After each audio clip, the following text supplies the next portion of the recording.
SuperTalk Mississippi media production.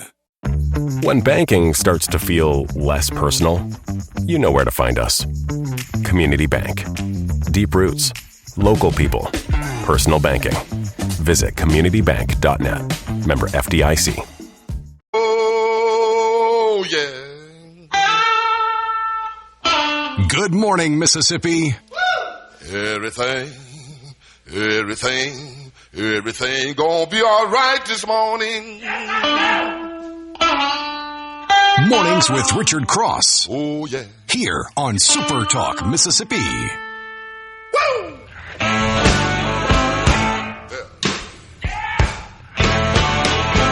Now, when I was a young boy, at the age of 5, my mother said I was gonna be the greatest man alive. But now I'm a man, way past 21. I want you to believe me, baby. Good morning, everybody. This is Lucian Smith here on Mornings on SuperTalk Mississippi. Thanks for starting your week with us. Not a better way to start off a Monday or start a week than listening to Mornings here on SuperTalk. It is Monday, July 27th. It is tough to believe that we've already made it to the final week of July. It feels like we just started the summer. Brother, I left today at like the same time I always do, and it's not cloudy outside, but it was much darker, so you can tell we're over the that's such a good point. That is a really good point. Well, June 21st, is that the longest day of the year? I think so. So, yeah, you can start seeing it now. That's a really good point. It flies by, though. I don't know about you, but the heat has been what you would expect in the summer. I know you said you and the fam been traveling a little bit. We've been on the road. We've been on the road. Time? Yeah, it's been we've been able to enjoy the summer. Anywhere, did y'all go to somewhere where it was hotter than here or cooler than here? No. It's tough to go somewhere that's hotter than here. So we were up in New York for a few days, and which was fun. Warm up there in the concrete jungle. It does. But with air conditioning, it was all right. But it definitely felt. We got off the plane. You thought, we are officially back home right now. We're officially back in Mississippi. It's been brutally hot, and it's about to get even hotter, is my understanding, man. I think so. We'll always be testing the crucible here, I think, each and every summer. A little weather for the day. The Delta area up to 99 today, 110 heat index values. Not a whole lot of wind to help you out there. A little west wind of around 5 miles an hour. Tonight it'll be around 76, so much nicer. And then on Tuesday, again, sunny and hot, high near 100 degrees. Heat index up to 110 again. And that west wind about 5 miles an hour is just like, it's basically like air off a radiator. Yeah, just enough to make you mad. Yeah, it's not helping you too much. We'll get toward the end of the week, though. There's a slight chance of showers on Wednesday as we come through. And then again, as we get to Friday and Saturday, it'll pick up a little bit. So, if you've got watering to do, this during the week's going to be prevalent, and as we get toward the weekend, looks like at least in the Delta and Central Mississippi area, start having a little rain opportunity. Same in the Jackson metro area today. Not a whole lot of difference than the Delta. 99 is your high heat index up to 110. Again, around 5 miles an hour of wind to upset you. It's a good day to be inside. Yeah. Tonight, 78. So, it'll be okay. The nights have been all right. A little breezy. Not a whole lot, though, around 5 miles an hour out of the southwest. Tomorrow up to 100 degrees in the central Mississippi area. Again, heat index values will reach up to 111. And then Tuesday night down to about 78. Wednesday, you get a little chance of showers. And then Friday and Saturday as well. So that kind of gets your Delta and central Mississippi area. Corinth, in that neck of the woods, the northeast corner, northern part of the state, chance of showers today between 7 and 8, and then patchy fog before 7 a.m. Otherwise, it'll be pretty sunny, pretty hot at 96. Heat index values could get up to 112 today. Wow. In the northern part of the state. Light southwest wind, and the chance of the wet stuff is about 30%. So, but it's in that 7 to 8 o'clock window, and remember, there is some patchy and potentially heavy fog this morning up there. Tonight, 76. And tomorrow's 97 and 110 on the heat index. Slight chance of showers tomorrow night in northern part of the state, around 20%. And then as you get closer to the weekend, again, pretty much the same outlook for the rest of the state. Then we'll look at the Gulf Coast area here.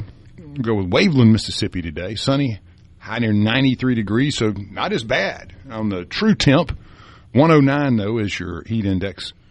Southwest winds up to 10 miles an hour. It may be better, but is it really better? I mean, is there a meaningful difference between 109 heat index and 113? If you're talking about throwing a baseball, big difference. But when you get to 95 to 105, it's the same thing. Yeah, it's unpleasantly hot. Yeah, it's just hot. Tonight, around 81 degrees on the coast. Tomorrow, 93 up to 109 on the heat index value. Still will have around a 10-mile-an-hour southwest breeze. And again, as you get to Wednesday, a little chance of showers, 20%. And then through the end of the week, you will see a chance of showers on the coast. Nothing big, but you may have some afternoon or morning showers to kind of cool things or steam things up a little bit for you starting on Wednesday. So that kind of covers the state there for you. And it's hot enough we've got there's a heat advisory statewide, right? Right. Every tab that I have open for weather has that hazardous weather condition, and it's not floods and it's not tornadoes and hurricanes. It is, as you just said, heat advisory in effect. And that's going to be rolling through the week each and every day, most likely. And extreme heat watch in effect is on the coast for the 28th, and pretty much the same across the state. So if you're looking at that, there's an extreme heat watch on the 28th, and I believe today's the 27th. So it's going to be hot, but tomorrow looks like it's going to be a little tad hotter. Well, it's definitely one of those times if you've got a neighbor who's elderly or has some mobility issues, it'd be good to go check and make sure they're doing okay right now as this heat comes through. Well, the pets, the relatives, your plants, everything you can think of right now is probably being stressed a little bit. No doubt about it. So, if I'm one of those, I'm not going to turn the AC up. It's not going to sit on 70. If it's hot, it's going to, at night, I've got to have it down in a certain mid-60s range. I'm with you. Can't do it. I don't care how hot it is. I was listening to a Tucker Carlson podcast. It was just a clip, and it was referring to the richest countries on the planet consume the most energy. And I think it was Dubai or the Kuwaitis who, in that grouping have the highest per capita income and the highest per capita output as far as consuming power. We're up in there, but we're not at the top of the ladder. But anytime he was basically saying anytime they tell you to cut back on your AC, you got to go, no, we're American. We got to consume this power, man. It contributes so little. I mean, even if you buy in 100% to the narrative on global warming, climate change, the American use of air conditioning contributes essentially nothing to the problem. I mean, that is not the issue, and I'm with you. I am doing my part for the power company. I mean, It is a war between the outside and the inside, and I am A-OK having some higher power bills for a little while to keep the temperature at a nice little level. This has been 25 years ago. I got this really cool opportunity to go teach English in Hong Kong, and they paid for you to go over there. Yeah. And we weren't so much teaching. They just wanted native speakers to come over and talk. It was more about the conversational piece. We weren't so much getting into grammar except when it came up. But one of the things that was interesting to me was how popular shopping malls were over there. And it was because of – and these were old school 90s kind of shopping malls where you're all inside. Indoor. Exactly, not walking around outside. And a big piece of it was in the summer – those places were just blasting air conditioning. They were keeping those places really comfortably cool. And so when it was 95 degrees outside, it was a place to go gather and be inside in the air conditioning. See a bunch of folks wading around in the penny pool. Right. It's like, yeah, it's hot, man. When you were in Hong Kong, it was obviously the English still controlled. This was after the takeover, but it was not long after the takeover. Gotcha. It was about 4 or 5 years afterwards. Was there a noticeable presence of the English still there at that moment? And I've never been, obviously, so I don't really understand how that little city-state worked within the greater Borg of the Chinese economic machine there. It was back then. You still had a fair number of British expats. Was it mostly finance and trade? Was that their kind of angle? Yeah, for the most part, it was people over there who the ones I saw were mostly in finance, banking, that sort of thing. And then the upper class locals would speak with British accents, even though they were ethnically Chinese. But the kids we were dealing with were not the upper class. I mean, these were kids who had very strong Chinese accents when they'd speak English, and mostly had they spoke like they were in a textbook. You know what I mean? Instead of saying, "Hey, do you want to get lunch?" You know, it was like, Would you be interested today in having a midday meal with me? Like the whole that's why they wanted us there. It sounds like my Spanish when I got down there, because it was straight out of a book. You just memorize some phrases that would get you around, and they'd look at you like, "What?" But nobody says that. That's not how we talk, man. Come on. After a few months, you kind of start figuring it out. But it was that was interesting, and we can talk about this more after the break. But it does make you think about all these discussions about the Europeans not having air conditioning, not allowing air conditioning. I mean, it's nuts. Well, y'all, it's a great day. It's a hot day, but it's going to be a great 3 hours here on Mornings on SuperTalk. This is Lucian Smith here with Lance Talbert. Stick with us. We'll have more coming up next.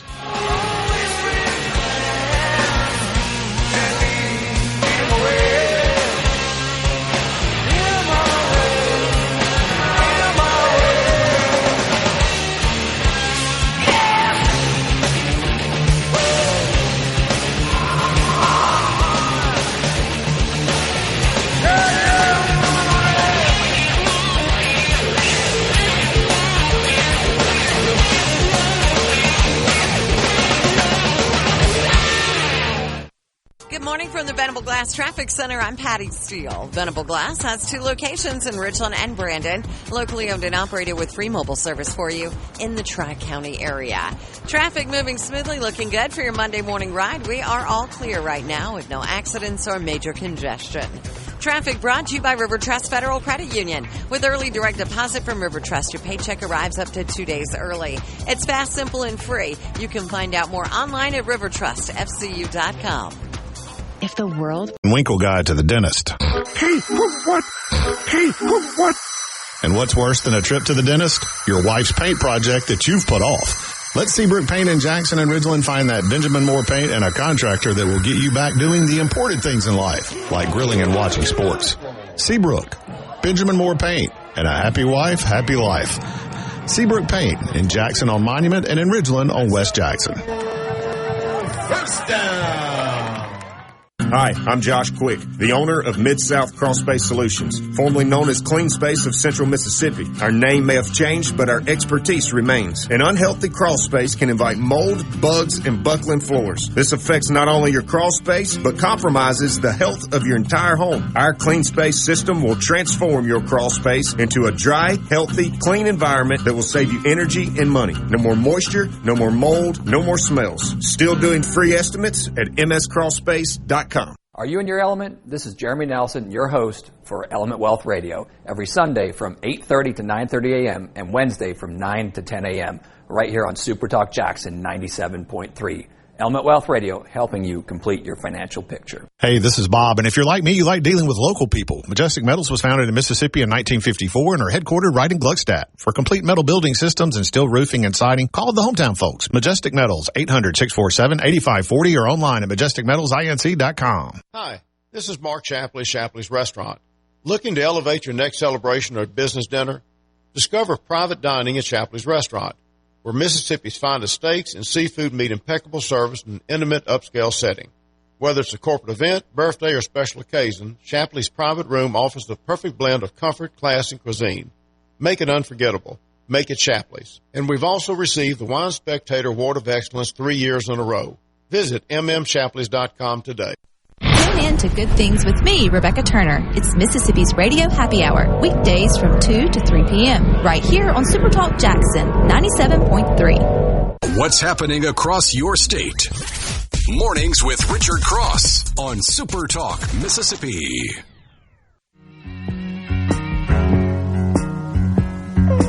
Standing on the corner, looking for you, babe.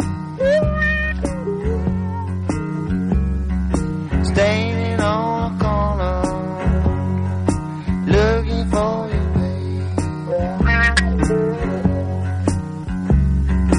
Lord have mercy, can't love y'all. This is Lucian Smith here on Mornings on SuperTalk Mississippi. It is Monday, July 27th, a hot one, and Lance is easing us into the week with some low-key well, you got to tunes go a little there. Pearl Jam on the way out to get everybody going, then bring them back down to reality. It's early. A little J.J. Kill, Crazy Mama, hard to beat. I agree with you. We were talking about this before the break. Air conditioning is such an incredible luxury, but I'm very glad that we have it here and that there aren't the sort of crazy legal issues that you read about in France and England and other places where they're not letting people have air conditioning. I mean, it's just nuts to me. Yeah, I mean, you would think that in the greatness of the mind of the human, that you could come up with something that would be palatable to the liberals and the conservatives right. and the moderates in Europe after something like this, an event where you've had record heat waves. Right. We've even started seeing fires in Oregon. You've had them in Canada. I mean, it's obviously hot. And a lot of those folks just aren't used to it. Yeah. I feel sorry for them because when you got leaders out there that basically just throw you to the wolves, the heat. Right. Well, just deal with it. I mean, that really, in my mind, that's stupidity. I agree. It's kind of like talking to a wall, it sounds like. You know, these folks saying, hey, we need some help here. In Japan, you've seen them come out with the ice box that is a mobile refrigerator. It's basically a clear front door, and you get to go sit in it for free. Yeah. And they'll roll them. They got set up all over the place so folks that need a little boost, can go. It's like a telephone booth. I've seen those on social media. I'd pop into one of those. Oh yeah, I'd sit there as long as they would allow, but leave it to the Japanese. They have basically a vending machine for everything. Right. I mean, the fresh sushi, they come service out about every 2 hours. Huh. So I can imagine it's a quality item, but something that would be an idea to help rather than just go, all right, we're just going to have to ride this out. That's the part. They literally, and I know y'all have talked about this on the show, they lose more people die in Europe from heat than people die from guns in America. As much as they love to lecture us about the gun culture over here, more of them are dying over air conditioning. Just doesn't make sense. It makes you scratch your head. It makes sense. I get it if you live somewhere where the heat's really rare. Mm-hmm. Like I remember going to my in-laws when there was a heat wave in Washington State. I mean, this has probably been 15 years ago, and they didn't have air conditioning, but you didn't need air conditioning. And there happened to be a heat wave, and you just figured it out for a couple of days. But if you're living in these places where where every summer it's going to be brutally, uncomfortably hot. We figured it out. There's a machine you can stick in your window. Yeah, people invented them. You can plug it in, twist that son of a gun, and it's going to be comfortable. The minis now are around 2,000 to 15, 18. If you're talking about something that's huge and really fully installed, but mini splits are great because they have both the AC and the heat unit. They take up very little space and they run on a fairly efficient mechanism. So I just you would think that the mini split makers on the world would be looking at this as a grand opportunity to roll out a product there that was something that would be, again, palatable to all. Well, and it ought to, all it takes is electricity. Yeah, they got to have heat, don't they? The French use a ton of nuclear. The French grid is largely nuclear power. So it's not like you're out there burning whatever, burning carbon, whatever to try burning coal. They're not to the try coal-fired to do it. plants. They're literally, it's a nuclear grid. Like it's just about religiosity. It's about saying, look how pure we are. We're going to suffer through this heat. That's stupid. Yeah, they seem to be suffering through a few things right now. Like a really nice immigration policy that is seemingly embroiled it even further. The heat doesn't help. Yeah. We've learned here in this country, as the temperatures rise, the violent crimes seem to do the same thing in most cases. So you'd like to keep people cool if possible. That definitely helps the bottom line, I would think. Yeah, absolutely. No doubt about it. Well, we got a few birthdays today that it's not one of these it wasn't the strongest list. You have a lot of birthdays. It's obviously a popular day to be born. It's just not a whole lot of folks that you go, oh, wow, okay, that one. Such as Roxanne Hart, Chicago Hope, The Good Girl, And I like this guy. I never know how to say his name, but the dude from Game of Thrones, Nikolaj Coster-Waldau. I think that's our Waldo, or how do you say it? Some days the birthday, I have no idea. But some days the birthday list are the ones you got to Google. This was definitely, like, I saw him and I thought, I bet I know who that is. Yeah, I looked up, I was like, oh, that's Jaime Lannister from Game of Thrones. Yeah, that's old Lannister. You had some deaths on this. We'll hit those. They were kind of bigger. Taylor Schilling, Orange is the New Black, Maya Rudolph, SNL fame, Bridesmaids, many other things as well. Had some Alex Rodriguez, 51 today, Major League Baseball shortstop with the Rangers, the Mariners, and, of course, the Yankees. It's funny, you think of him as, or at least I think of him as being older because the career when you're a professional baseball player starts when you're so young. He I feel like I was a kid when he started. If I remember, Westminster out of Miami is what he came out of. Okay. We were the same age, so I was, he was like a first-rounder, and his ascension to the majors was pretty quick for those years in that time. We've seen a lot of guys recently that have jumped in after about a year and a half. They get called up and get an opportunity. It's hard to stick, but A-Rod was one of those that was, you could see him in high school. He was just a 6'4", phenom. Right. And back then, you didn't have all the recruiting services. You didn't have, NIL was nothing. I mean, they didn't exist. Anything that happened like that was under the table, and baseball was not notorious for paying under the table. So he got drafted very high in the first round, if I recall. I thought he was the first rounder of the Marlins that year, or whoever it was. But he went like absolutely stratospheric, hot, quick, and he was such a great player. I mean, dude could just rake too. But Miami was pumping out a lot of athletes at that time in that era. This was probably 93. So you can go think of back in football, baseball. Miami was a hot spot, and he was kind of the guy that they had watched him grow up from 12, 13. He said, "This is the guy." Right. You knew he was going to be a big time player, and he ended up. You love to see people that are built that way, that are all that pressure growing up, and then you actually deliver. And delivered, yeah, love that's right. to see that. Hate to see it the other way around, where you got like the guy that flaked out up at Washington State. Was it Ryan Leaf? I don't know. Remember the quarterback up there that just went cuckoo, and he had such a great college career and had the potential to be great, and had the potential and just didn't do it. So a couple of deaths on this day though that I thought were pretty significant. I'm a big fan of Sam Shepard, the American playwright and actor, probably best known for The Right Stuff, amongst many others. He was Jaeger, right, in The Right Stuff. And he passed away on this day in 2017 at the age of 73 years old. And then Bob Hope, 2003, passed away on this day, British-born American entertainer and comedic actor. I didn't know he was born in Britain. The thing that got me, I didn't have a clue that he was a British-born American. And then on this day in 1953, we had the armistice. The agreement ending the Korean War was signed in Central Korea on this day, and I don't want to butcher the name too bad, but was it Panmunjom? Works for me. Yeah, I think if you got thoughts on it, though, you can let us know on the C Spire text line at 601-879-4395. You also had on this day in 1909, Orville Wright, one of the famous Wright brothers, along with Wilbur, they set the record for the longest airplane flight. And you can imagine the 1 minute and the 1 hour and 12 minutes, 37 seconds and 4/5 over Fort Myer, Virginia. On hand was President Taft, actually, his cabinet and other public officials, as well as an estimated crowd of 10,000 spectators. Wow.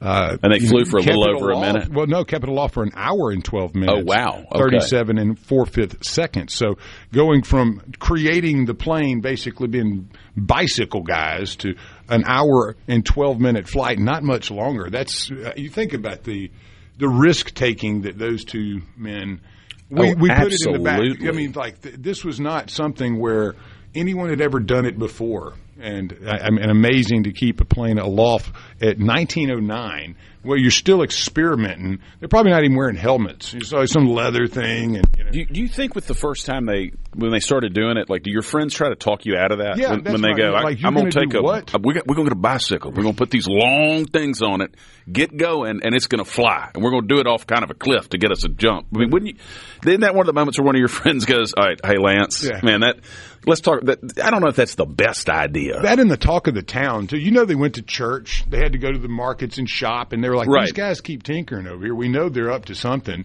We keep hearing they're trying to make this flying thing. And you can only imagine how that was a polarization of the community. You have to think so, talk right? of the town. And then eventually it works.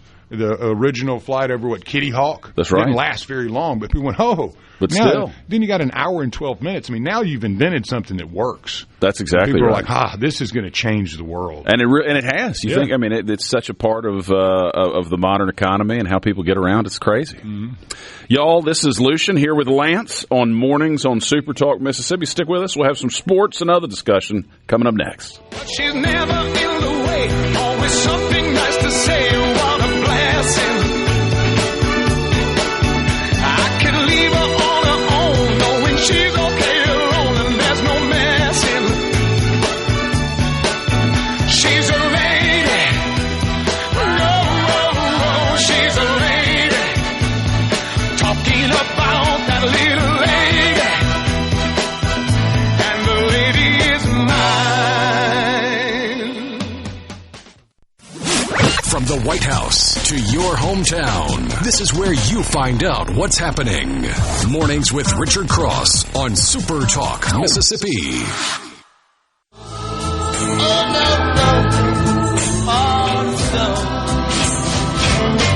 What's different about us? I don't really know. No matter how I try, I just can't make her cry. Welcome back, everybody. This is Lucian in for Richard here on Mornings on Super Talk Mississippi. Remember, Mornings with Richard Cross is presented by Community Bank, rooted in our community. Ever notice how some places still know your name? At Community Bank, that's how banking works. We're a bank that knows community because we live here. And when you walk in, you're more than an account number. No matter what your banking needs are, here you'll talk to real people who care about your goals. Community Bank, a local bank built on relationships. Stop by your neighborhood location or learn more at communitybank.net. Lance, the people want to know why you're not on television. I hear you. Well, it's all about you, baby. Hey. It's all about you. Well, I'm just the producer around here. Shoot. If you want to be part of the conversation, as always, send us a text at the C Spire text line 601-879-4395. We got any sports? I got a couple other interesting things that lead into sports here. And on this day in 1998, most folks may remember this time period. Monica Lewinsky spent 5 hours being interviewed by the prosecutors in New York in a possible prelude to an immunity deal. And I was saying something the other day. You got to be proud of her.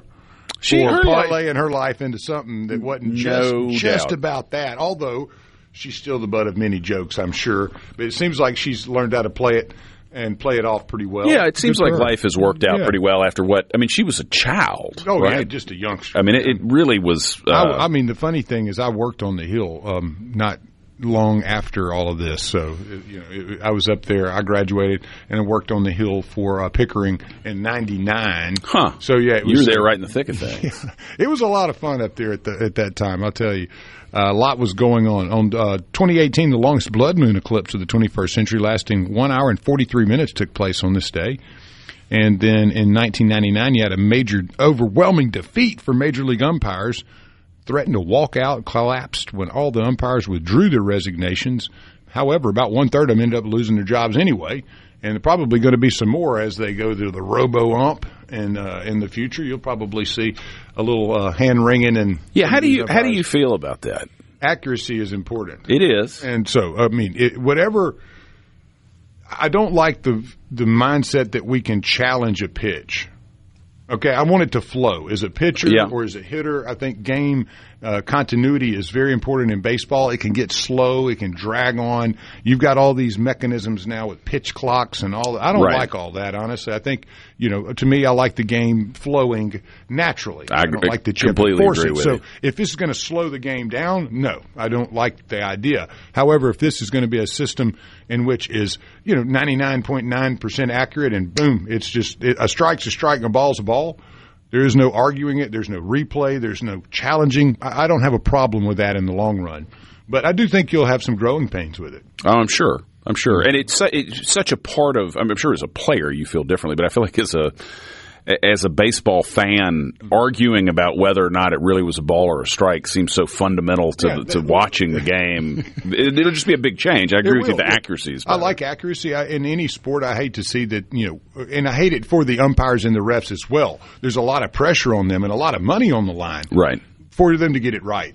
And so you hate to see those folks make a bad call, not be able to fix it, and then get chastised on the way out the door and harassed. That's fair. I think in the time we live in social media, accuracy in sports is so important. There's many reasons why, but a lot of money's riding on it, as you see. That's a really good point. And that can get tempers flaring. But over the last one here was 96. Terror struck the Atlanta Olympics as the pipe bomb exploded at Centennial Park, killing 2 people, injuring more than 100.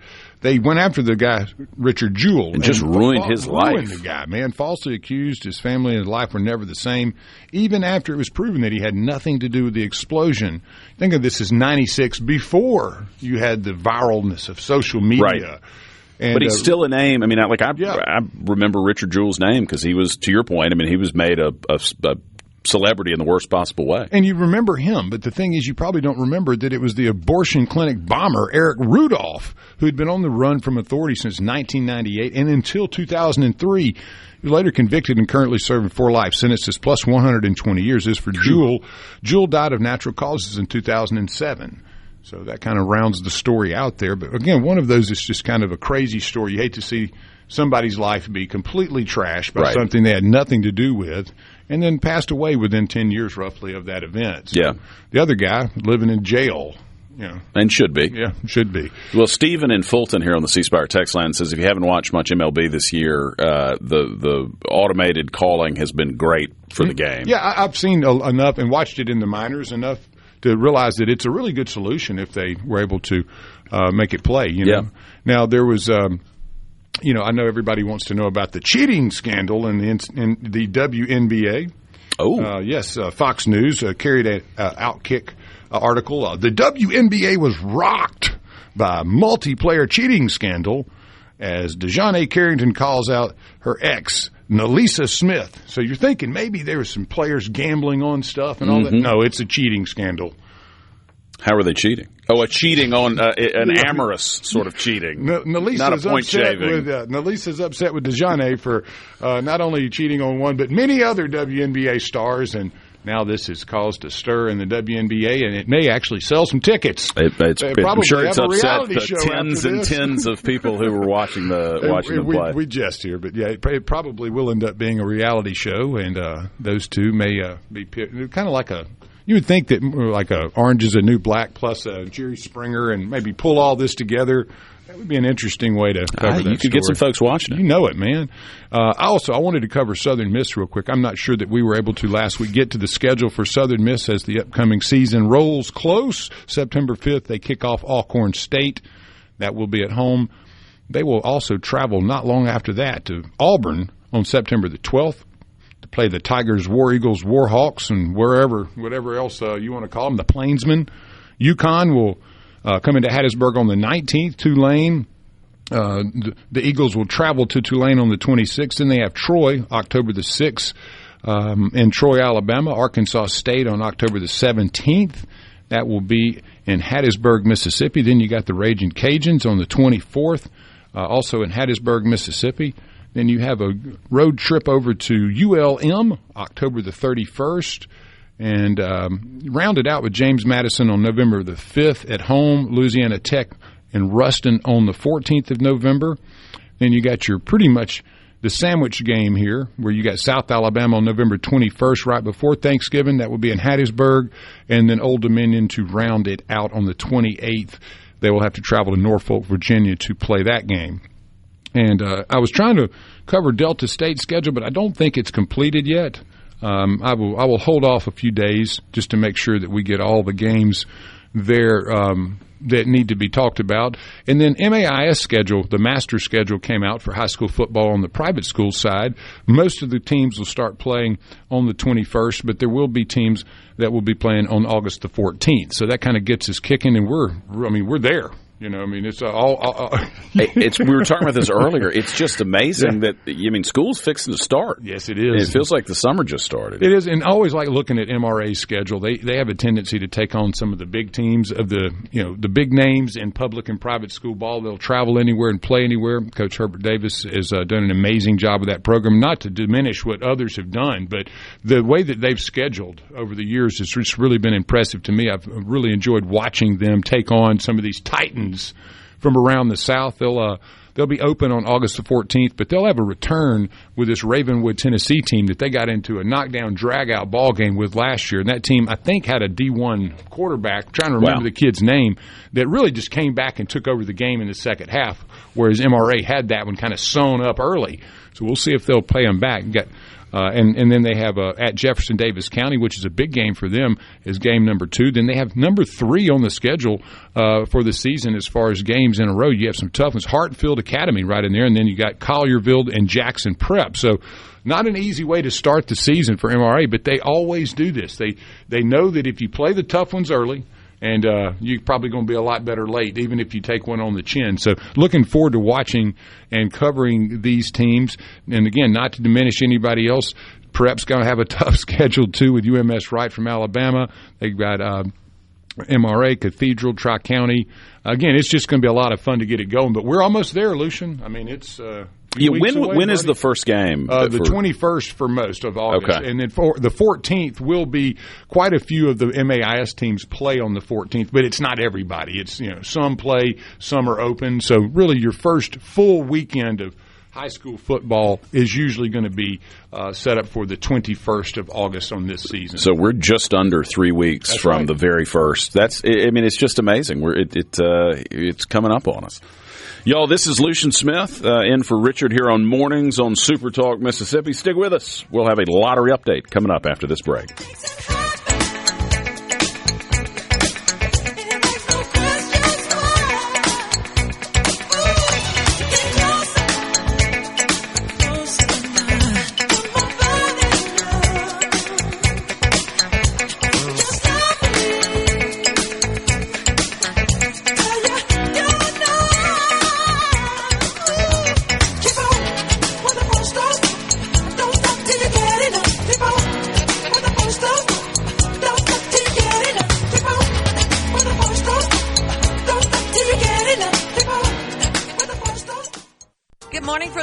Your day right. Mornings with Richard Cross on Super Talk Mississippi.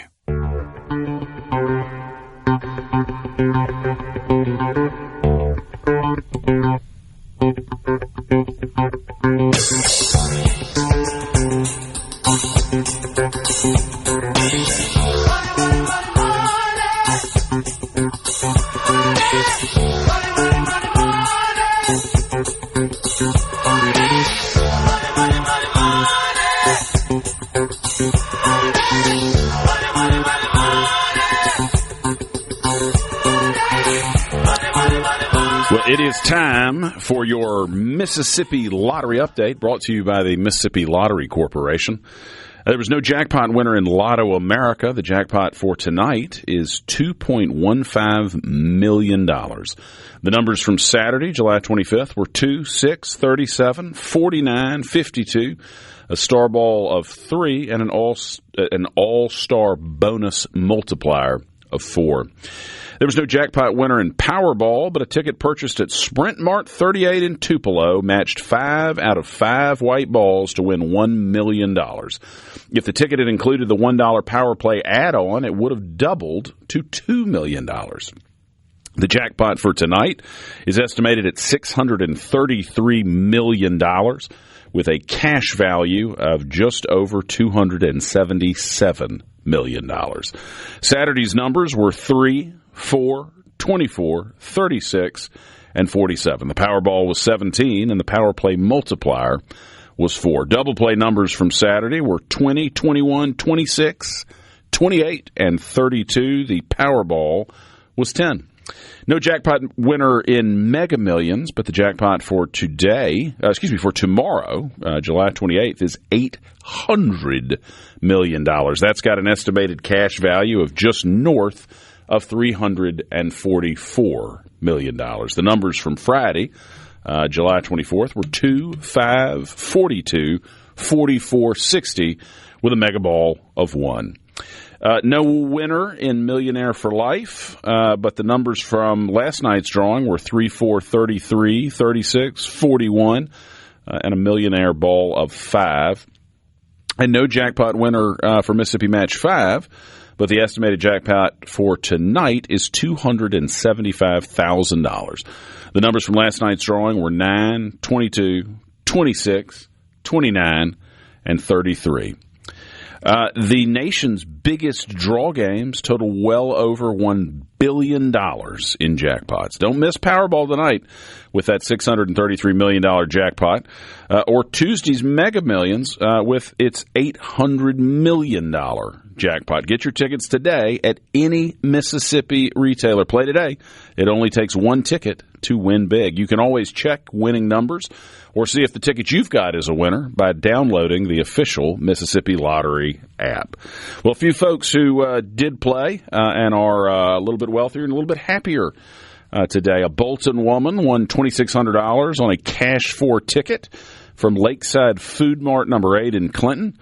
A Canton woman won $3,100 on a cash-for ticket on a ticket she purchased at Shell Mart Flowood in Flowood. An Aberdeen woman won $2,500 on a cash pop ticket from Shannon Food Mart.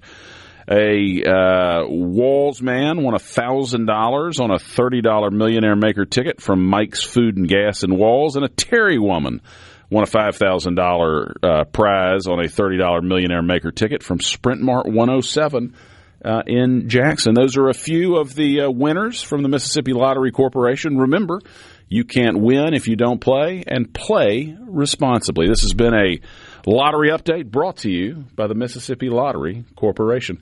There was one other story in sports that hit on, and folks have seen it, and it was kind of a big thing that popped late last week.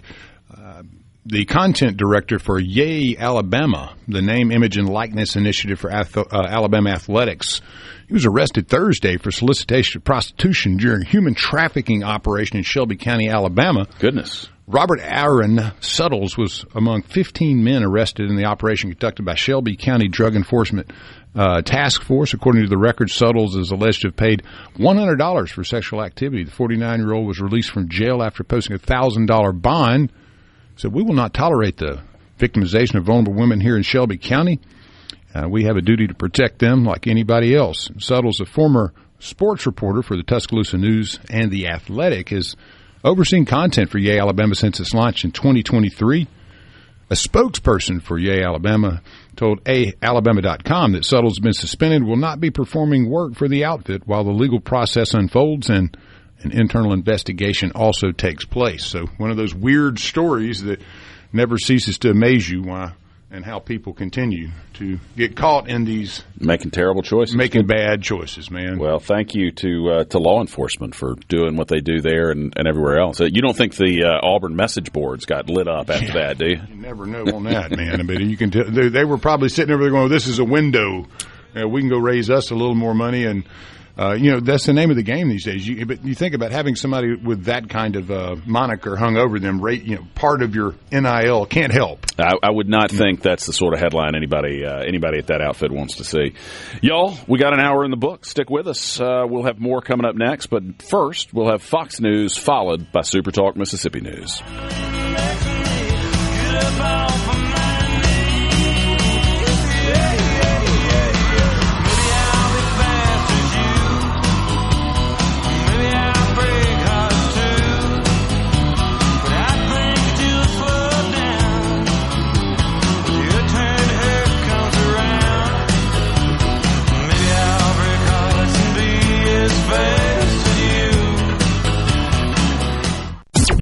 The views and opinions expressed by the hosts, guests, and callers on this show are not the opinions of TeleSouth Communications, its management, or advertisers.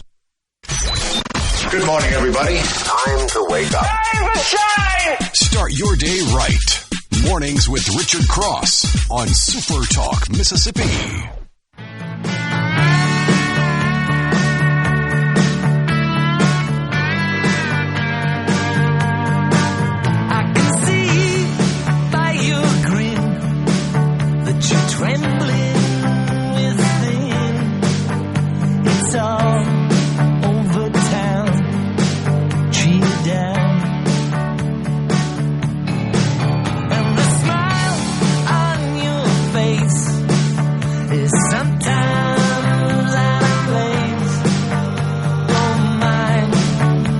Good morning, everybody. This is Lucian Smith in for Richard this morning on Mornings.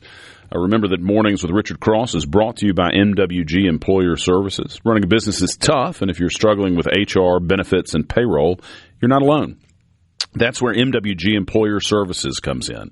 They can provide a full range of employer services plus a custom plan that fits you. Call today at 601-206-7966 or go to mwgemployerservices.com. Well, it is Monday, July 27th. You are starting your week off the right way here with us, and it is setting up to be a scorcher today. If you didn't get the full weather report in the 6 o'clock hour, I think we can summarize it to say wherever you are, it might be foggy, but it's definitely going to be brutally hot. We are in the thick of summer. And if you want to be part of the conversation with us this morning, hit us up at 601-879-4395 on the C Spire text line, where we are always happy to have you be part of the conversation. You know, it was interesting. I follow Gary Kasparov on Twitter, who is certainly no fan of the current administration in Washington. I mean, he's an interesting person to follow because he doesn't really fit neatly into one of the categories. He's not a professional complain about the Republicans kind of type. He's not a professional complain about the Democrats kind of type. But he pointed out, you know, there was an attack in Berlin at a gay pride event over there, and the New York Times headline said something along the lines of there's more information about the car that plowed into. I'll read it directly. Breaking news: a car plowed through a park during Berlin's largest LGBTQ pride event, killing at least one person. And Kasparov retweeted it and said, "A car did it? Was it self-driving? Was it autonomous?" Because what we know is that it was an act of Islamic terror. Abdul Balaut. By an Islamic terrorist who was known to German authorities, and the Germans have said it was a terrorist attack. Mm-hmm. But for some reason, the New York Times appears to be so concerned in protecting the narrative that saying that it was a Muslim terrorist attack is just something that they're unwilling to put in a headline.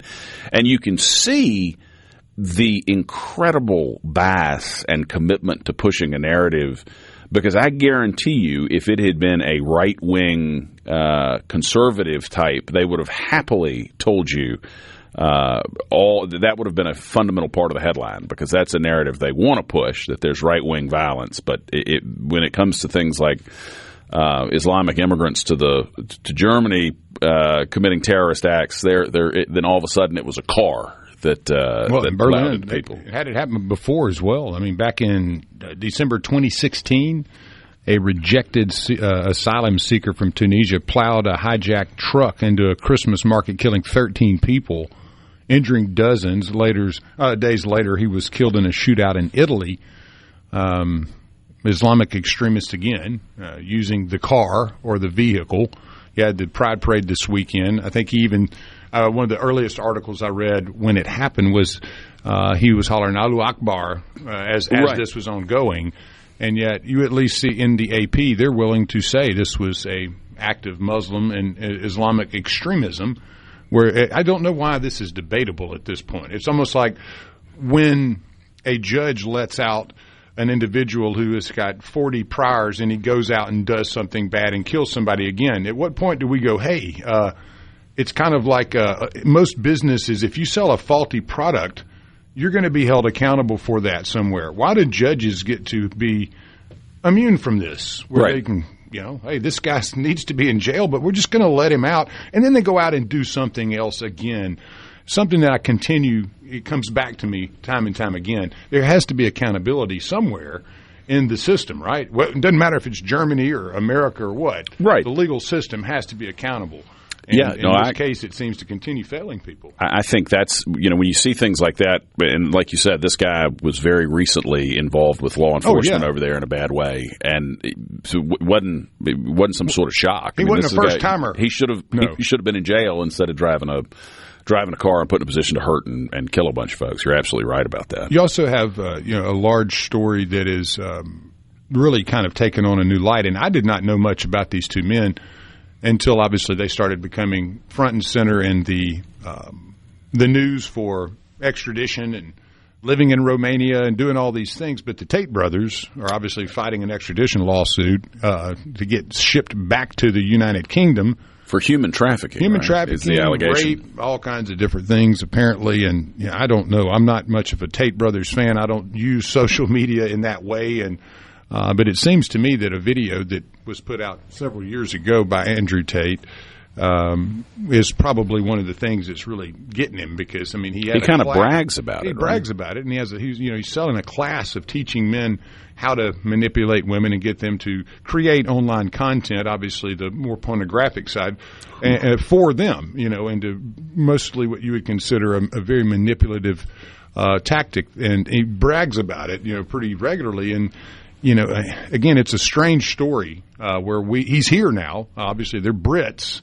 The English want him back. He was in Romania, spent time in jail there, and then found his way here. The two brothers were arrested July 18th with Andrew Tate wearing women's clothing as he was coming out. It was the most weird. Seriously. Was he in disguise? Or no, was he he was wearing. They broke down the outfit by who sold it. You know how people are these days. They're extremely resourceful. The purple shirt was a woman's shirt. The pants he was wearing were women's pants. And the only thing that he had on that were made for men, including the sunglasses, were the loafers that he was wearing, capri pants. His brother was in a full suit. It's just it's the weirdest, most bizarre story. And, I don't know what you do here. Why would we fight to keep him here if he's an English citizen? I know he has dual citizenship, but it's just an interesting mess here with, these guys were manosphere. And I've learned a lot in the last couple of months as I've paid attention. I've never heard of these guys before. I remembered hearing at one time some MMA fighter had made it big in being an influencer. Then as I started digging in on these guys, I'm like, whoa, man, these guys are wild. But apparently a pretty big following in the manosphere world. Tell us about the manosphere. That's something I had to learn a little bit about, whereas you have this kind of group of young men that have idolized people like Andrew Tate for, I would say, taking a much more aggressive or strong response to the Me Too and the Women First movement. This is kind of an opposite, where the pendulum has swung the other way, and people like Andrew Tate have been very active in their language and conversation about men need to take back their real place in this world. And so as you dig into these guys, they're extremely controversial.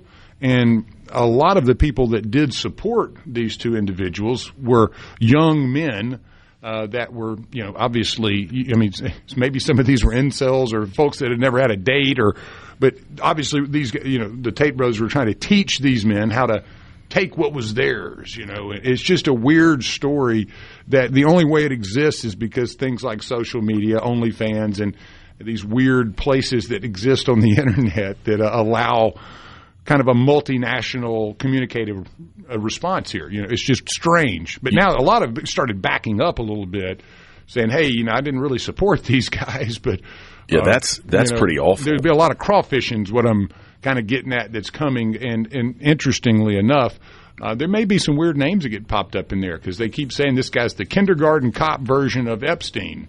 Wow. So you're starting to see, there's some, whether true or not, I don't know what they did. No, you're not making a factual allegation. I'm putting out what the media and generally what people are saying out there is, He's admitted to these things on camera and now is kind of retracting, and yet two countries have accusations and charges against him, and the brother too, Tristan. So it's an interesting story that I just wanted to mention today because I think it'll get bigger. As we keep going, you're gonna hear some things that may be a little bit weird.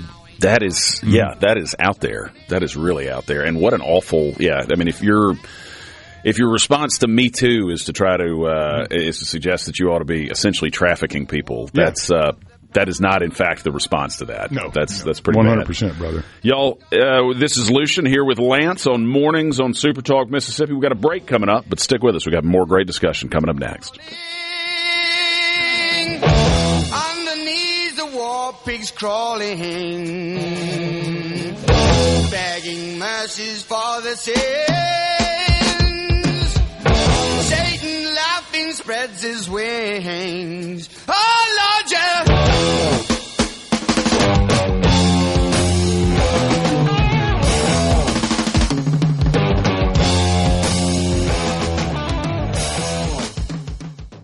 From the Venable Glass Traffic. Start your day right. Good morning, America. How are you? Honestly, I have no idea. Mornings with Richard Cross on SuperTalk Mississippi. I went stumbling through the fog trying to find a reason for the things I told her. She woke up sunny side down and I was still thinking I was too proud to flip her over. Between the champagne and hand jobs and the kissing ass by everyone involved.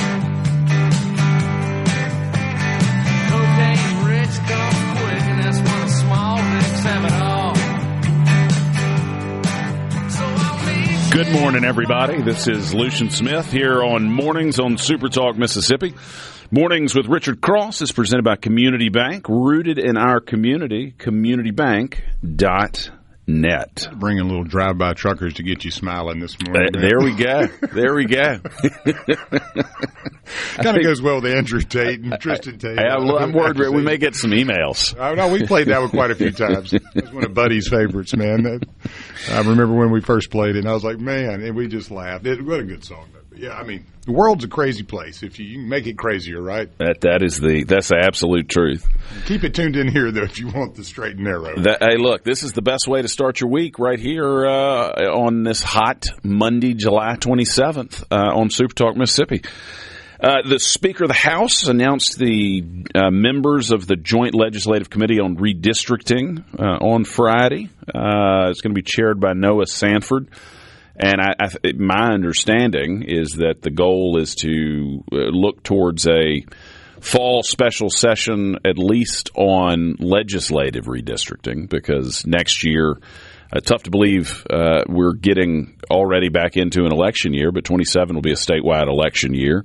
Every member of the House, every member of the Senate will be up for every one of those seats will be up for election. Obviously, some members will choose to run again, some won't. But the legislature, in light of the Supreme Court's recent decision on the Voting Rights Act, the legislature has some districts they might consider redrawing because they were forced by a court to draw districts that they might not otherwise have done, and so there's a real possibility we'll see legislative redistricting. I think one of the big questions, obviously, is whether that's going to include changes to the 2nd congressional district. There was a lot of excitement that for this election year, the district lines might have been drawn in such a way that Congressman Thompson wouldn't be elected, and we might be able to elect 4 Republicans, but I think that's going to be one of the big questions as we move towards some sort of legislative redistricting. But that committee with Mark Tullis and Donnie Bell, Rodney Hall, Kevin Horan, Tracy Rosebud, Scott Bounds, Carl Mickens, Jay McKnight, Missy McGee, they've got a bunch of work on the House side. Obviously, the Senate will have to concur in what the ultimate decision is. So, but the Speaker announced the members of his committee on Friday. It's going to be interesting to see how that shapes up as we move towards this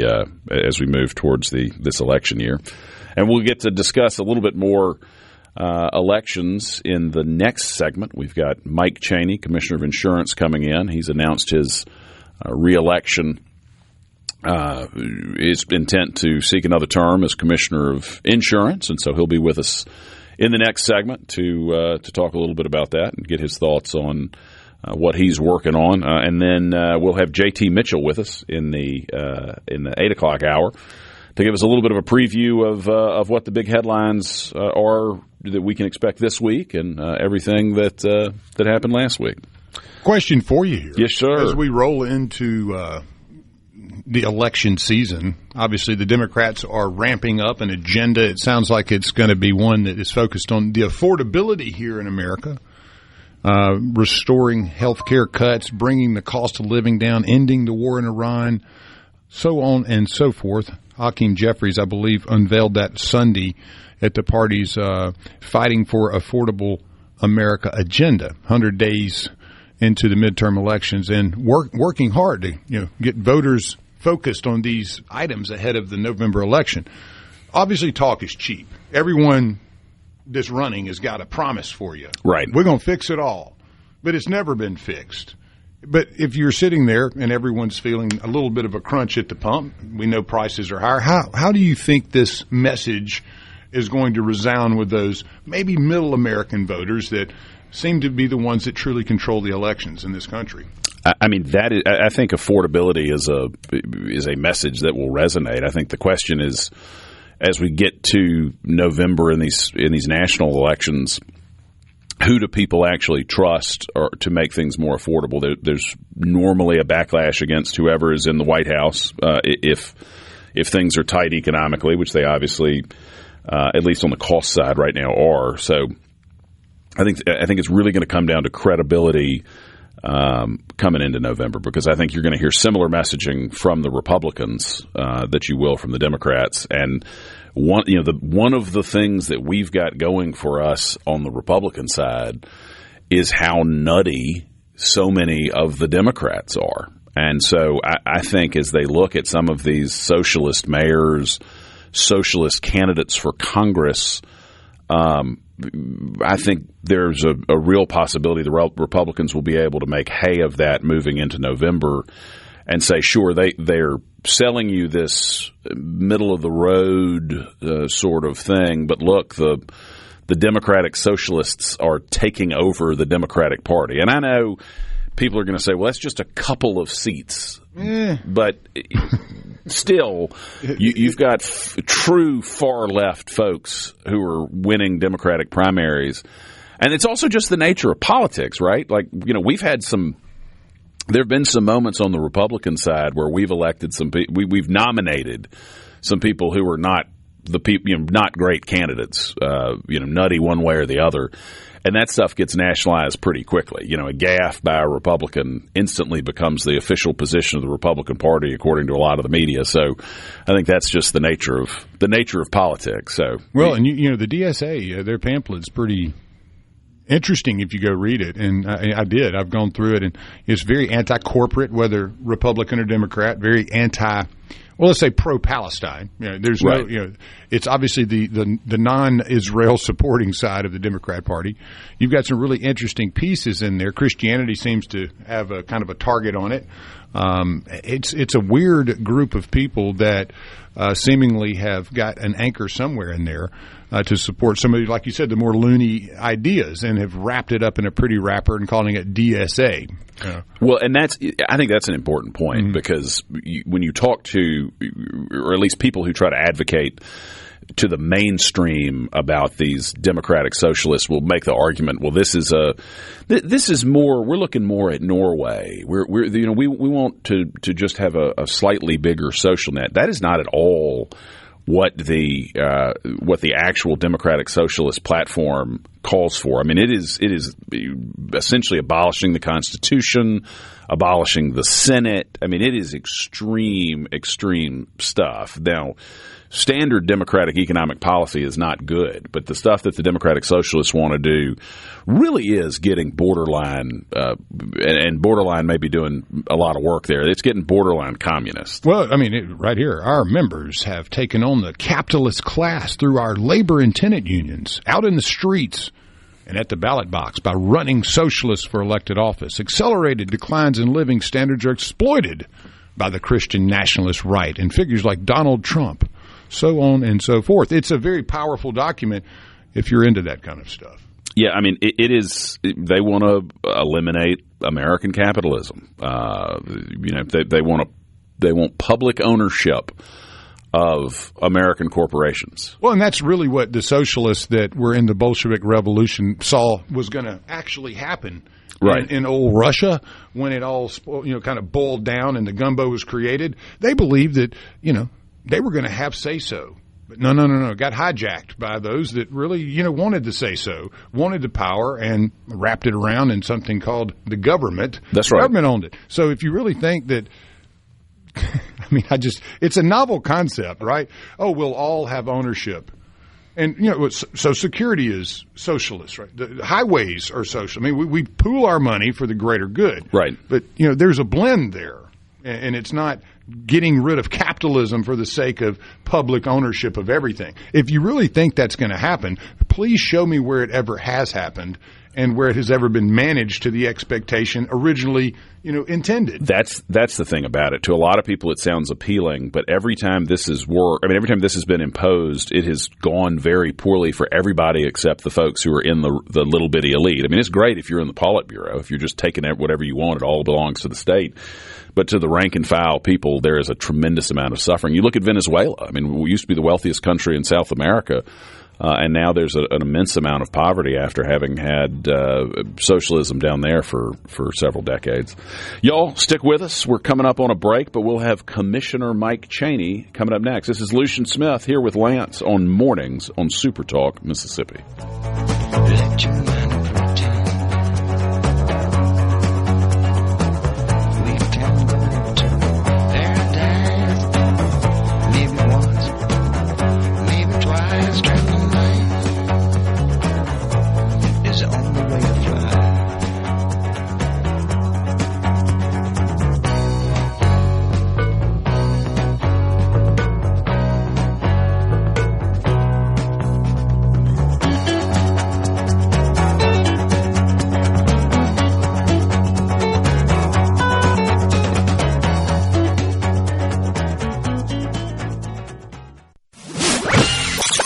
Good morning to you there. Okay, up and at 'em. Start your day right. Mornings with Richard Cross on Super Talk, Mississippi.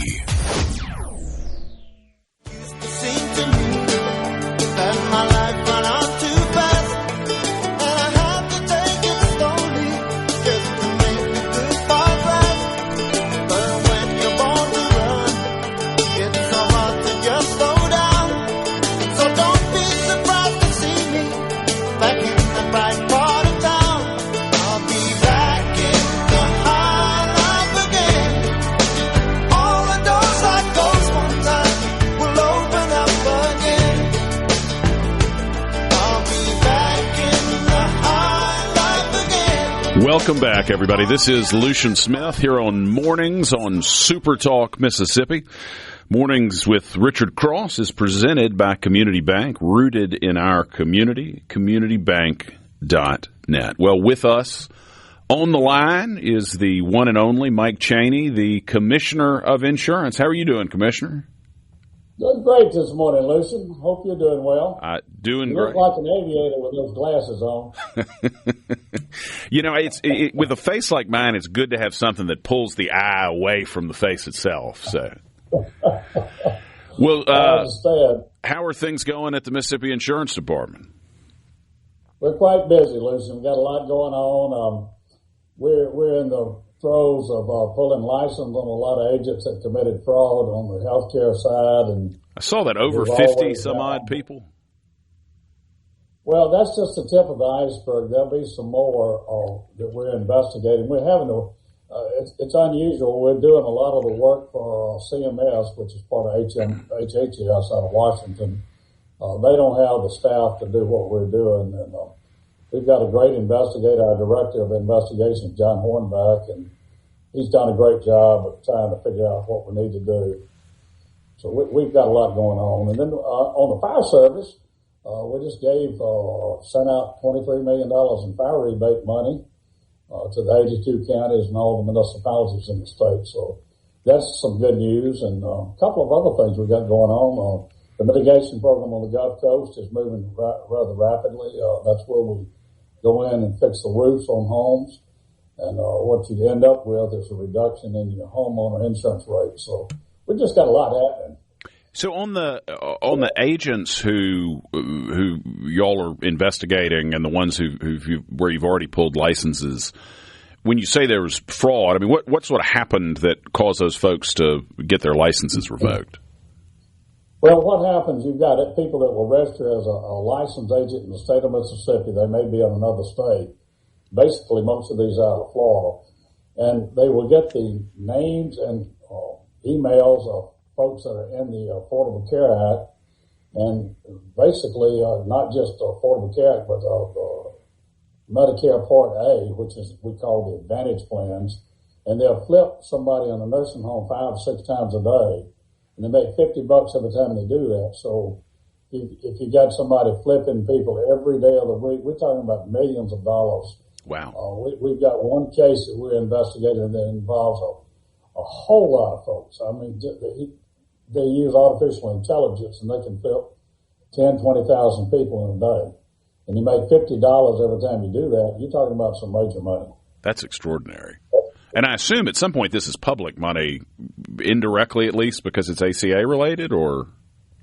Well, a lot of it is federal money. It's state money and federal money, and in most cases it's federal money if it's Medicare Advantage plan. So we're enforcing federal laws, basically what we're doing. As we get into storm season, or I guess as we get deeper into storm season on the coast, what sort of, how are things going on the coast in terms of insurance, I guess is the real question there. Insurance on the Gulf Coast is available. Prices are fairly stable. Actually, we've kind of turned the corner. Some prices are coming down. The main thing that we worry about are the increase in replacement costs on the Gulf Coast and throughout the state of Mississippi as we reappraise for property tax. The insurance companies are smart. They'll go in and they'll say, well, it's going to cost you an extra 25% to rebuild your home, so we're raising your premium 25% in 2027. And we don't control those numbers, Lucian, but my lawyers tell me, and actually today we're working on this, that we can prevent the insurance companies from going up that much. We're going to try to limit them to the consumer price index of like 2 or 3% instead of 25. And that's a lot of the problem is the fact that the state of Mississippi requires reappraisal every 4 years of all the properties throughout the state of Mississippi. And insurance companies capture that number, and that's what they base their replacement cost on. And of course, all the school boards use that to raise the millage so they get more money. So, right. We taxing the heck out of the people. And I got into politics back in the early 90s because I was mad about my taxes. And I probably will go out mad about my taxes. I don't know if you'll ever solve that problem or not. I guess you just go out mad about something. I'm happy about the other stuff, though. So I don't know that everybody fully understands what all the insurance department does. I mean, do y'all approve rates that insurers are putting into place? How does that actually work, Commissioner? How that works on property and casualty, that's homeowner insurance and automobile insurance. The companies can file for a rate increase, and they have to justify it. What you try to do is keep them from having a loss. And we send it to an actuary. We can do a lot of that ourselves, but we run it by actuaries.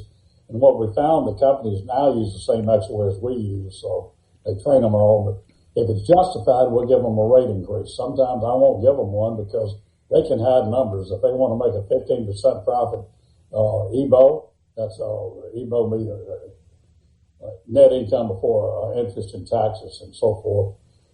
It's an issue for us that we've just got to stay on top of the insurance companies every day of the week. And I've got people that do that, and they know what they're doing.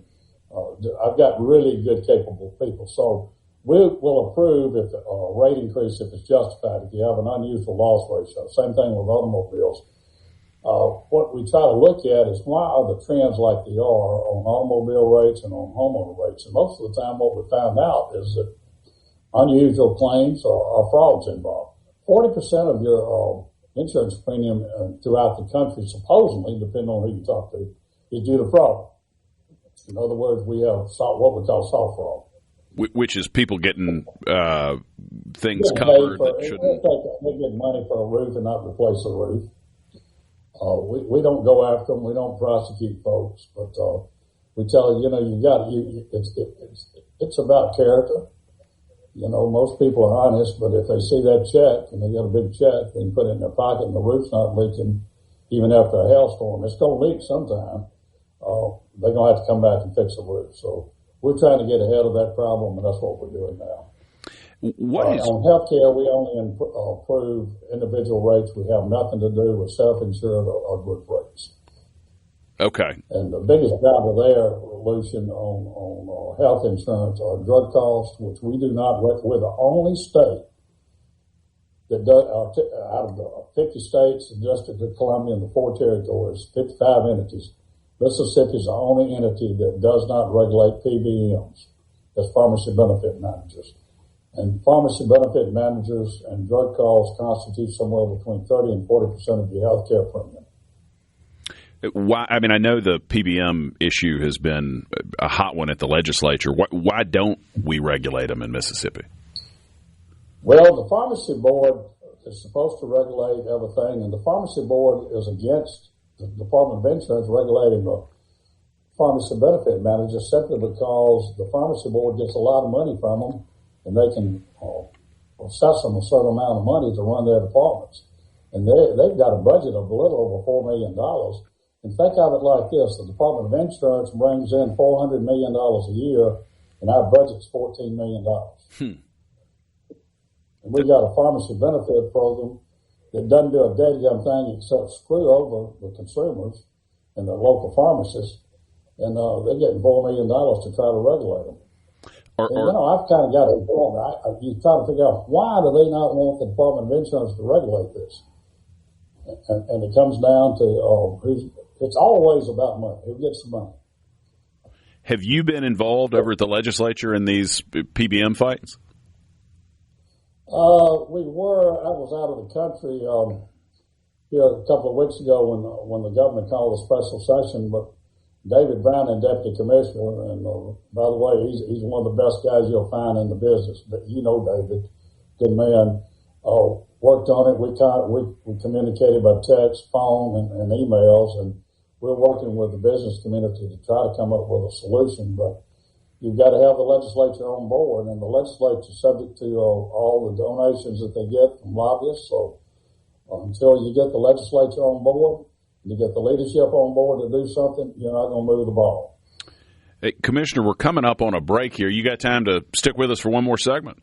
Sure. I got plenty of time this morning. We've got Commissioner Mike Chaney here with us. If you want to be part of the conversation, send us a text at the C Spire text line, 601-879-4395. This is Lucian Smith in for Richard here on Mornings on SuperTalk, Mississippi.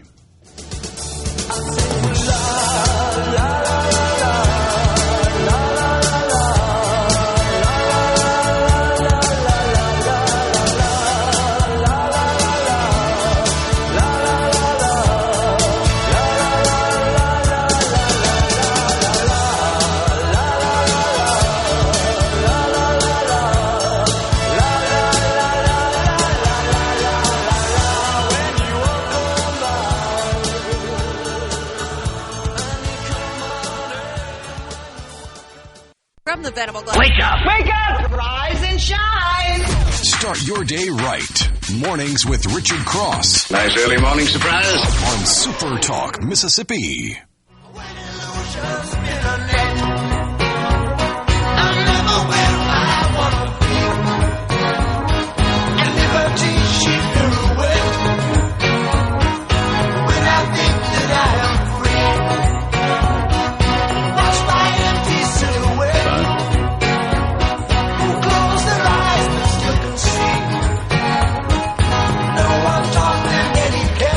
Welcome back, everybody. This is Lucian Smith in for Richard here on Mornings on SuperTalk Mississippi. I'm going to call the commissioner real quick, straight up, so give me just a second. Yeah, we were trying to get reconnected with a different headset, and I'm going to just give him a hard call, so give me just a minute. That sounds great. Thank you. Thank you, Lance. Interesting conversation, as always, with the commissioner. And if you want to be part of it during this final segment, send us a text at the C Spire text line, 601-879-4395. It's a lot of feedback here on the PBM reform. That is a complicated issue. That's interesting to hear that the Insurance Commission doesn't have a regulatory role in that. Would love to talk to the commissioner a little bit about health insurance when we get him. You got him there, Lance? We are good to go now. Commissioner, how you doing? Doing very well this morning. There, we can hear you loud and clear. This is great. I appreciate it. Hey, so, question for you, Mike. Talk a little bit more about health insurance in Mississippi. I get the sense you're setting up an ACA exchange in Mississippi. Do I have that right? Well, it's not an ACA exchange, Lucian. What it is, it's a private exchange run by the state risk pool, and it has no federal money tied to it. And actually, we're trying to get our board together for a meeting next week. We've got a company that's going to sell a plan. It's going to be a fairly reasonable plan. It's 364 days. It's 1 day short of a year-long plan, and that's the only thing that we can sell, and we got approval to do that from the Center for Medicare and Medicaid Oversight. So that's unusual to get that. We do not have a 1332 or 1333 waiver ability in the state. We just hadn't been able to get the legislature to give us that ability. The feds have asked us for it. They've asked the legislature to give us that ability, and the legislature just has not responded. They just seem not to care about it. But they're going to have to, Lucian. We've got about another 170,000 people that have been dumped into the uninsured market with all the tax credits being eliminated by the federal government. So the state's got to do something if you're going to have health care. And to put it in simple terms, if you don't have health care and somebody goes to the health care provider, basically a hospital, they're going to uncompensated care to the emergency room, and nobody gets paid, and it's a downward spiral going downhill, and the health care providers can't survive unless somebody pays them. Who are when you think about the folks who would be the real beneficiaries of that exchange, I mean, who are we talking about? These are folks who don't have access to group plans, or are these people who are unemployed? What's the sort of target group for that exchange?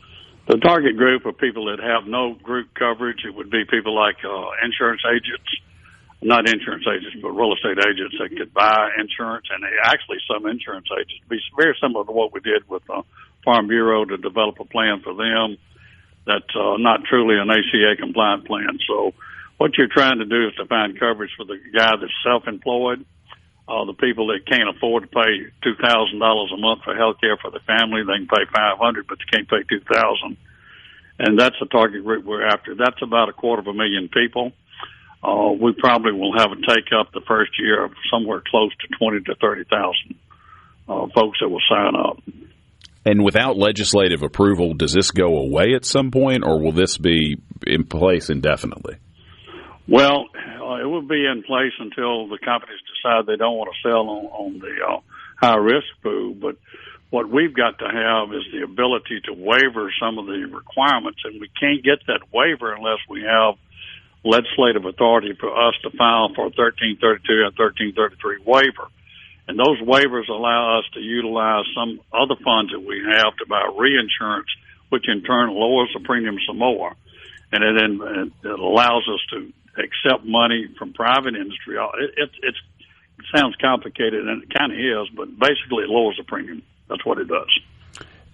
Commissioner, we got about 30 seconds left. Any final thoughts on insurance or thoughts about the 27 statewide races you want to share?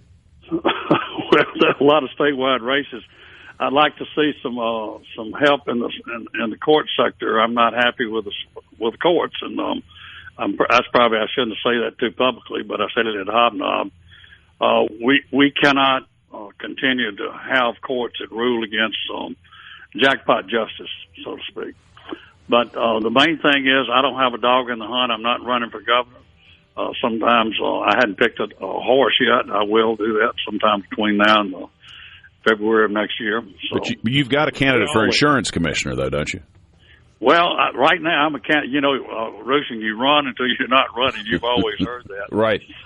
That's like somebody that's old SuperTalk saying, I'm thinking about running for governor. I said, you've been saying that for 4 years. I wish you'd make your mind up on what you're going to do. He knows who I'm talking about, too. I'm with you. Commissioner, thank you for taking time to be with us this morning. Always a pleasure. Thank you, Lucian. We've had Commissioner Mike Chaney here on Mornings on SuperTalk Mississippi. Stick with us. We'll have more coming up. But first, Fox News, followed by SuperTalk Mississippi News.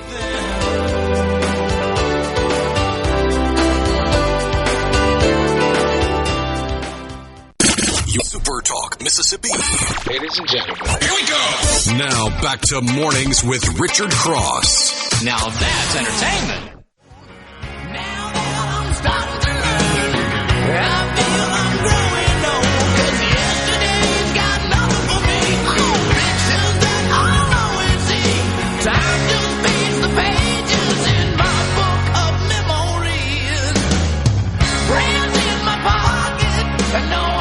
Welcome back, everybody. This is Lucian Smith here on Mornings on SuperTalk Mississippi.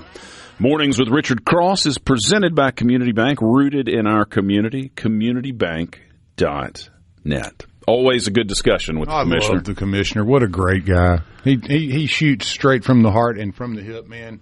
He usually pulls no punches. He certainly pulls no punches. That is very accurate. I was like, man, you need to be running for governor. He goes, I'm running for the House, man.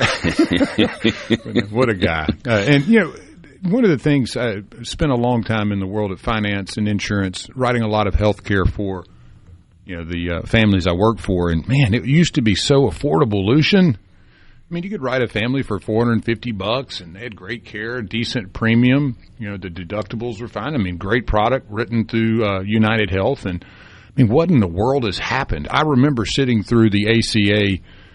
I had to work through that for about a year. It was one of the things that kind of pushed me out of the world of finance when I realized how much costs were going to go up for the average consumer. And especially those that he was talking about that are having a hard time getting into a group plan. Right, that was the net effect of Obamacare, right? Right. And that was the thing. I had so many clients that were employed and, you know, just weren't eligible for group plans, realtors and folks like that. And it just always was something that was a head scratcher to me, that when you have people that are happy with a product, and how many did you actually throw off of their insurance that was affordable, that you said that was not going to happen? And it did. And then as a result, most folks, the cost went up 4 times. I mean, quickly. I guess my question would be, you know, as a lawyer, why are we so stubborn that we don't realize in healthcare that you need a larger pool? I mean, you know, the bigger the pool, the less the risk. Right. It means we're talking about complete socialism. That's what insurance is, right? I mean, it's the sharing of the risk. Right. You're socializing the risk. That's exactly right. And then the company can hedge that risk by the way that they invest and things of that nature. But why do we have states that are so independent from one another in the form of health care? Why can we not write health insurance across state lines and allow a larger pool of citizens and people that need health care to be, you know, pooled up? And because right now you got Mississippi, you know, you got to come into Mississippi to write that health. Right. And I guess that's just always been something that's bothered me for decades, is if we would just open up all of the states so that they could compete together as one big pool. Obviously, there's certain issues here that we have that may not be prevalent in Oregon, but they may have issues there. So that risk gets shared, and the premiums and deductibles likely would go down because of increased risk sharing or risk mitigation. It makes perfect sense to me, I'm not. It's not something I've spent a whole lot of time thinking about. But I mean, you know, they're just from the legal side. I've always wondered what's the hindrance. I know that there is. I think there's a federal legal prohibition on it. Sure, and as the commissioner says, it's always, you know, follow the money. Right. And with costs what they are, and I know none of these states really want to relinquish that control, but it seems that all these commissioners could get their minds together. Like, we got a smart one here. We got a really good insurance commissioner, and the one before him was really good. It's just one of those things I've always wondered. If you could save people money, that would be the one thing right there that would be an immediate savings. With healthcare, I mean, you're talking about can't afford $2,000 a month. I go, who can? Yeah, I mean, the way that's just exploded. That's the part that the Affordable Care Act is what the ACA stands for, and it is proven to be exactly the opposite in terms of insurance premiums. And we keep hearing that AI and all these things will help streamline healthcare, and I'm hoping that it does. I hope that we start seeing at least some caps. Not that you can't. The government coming in and trying to put a weight on top of a price generally requires the price to go up exponentially.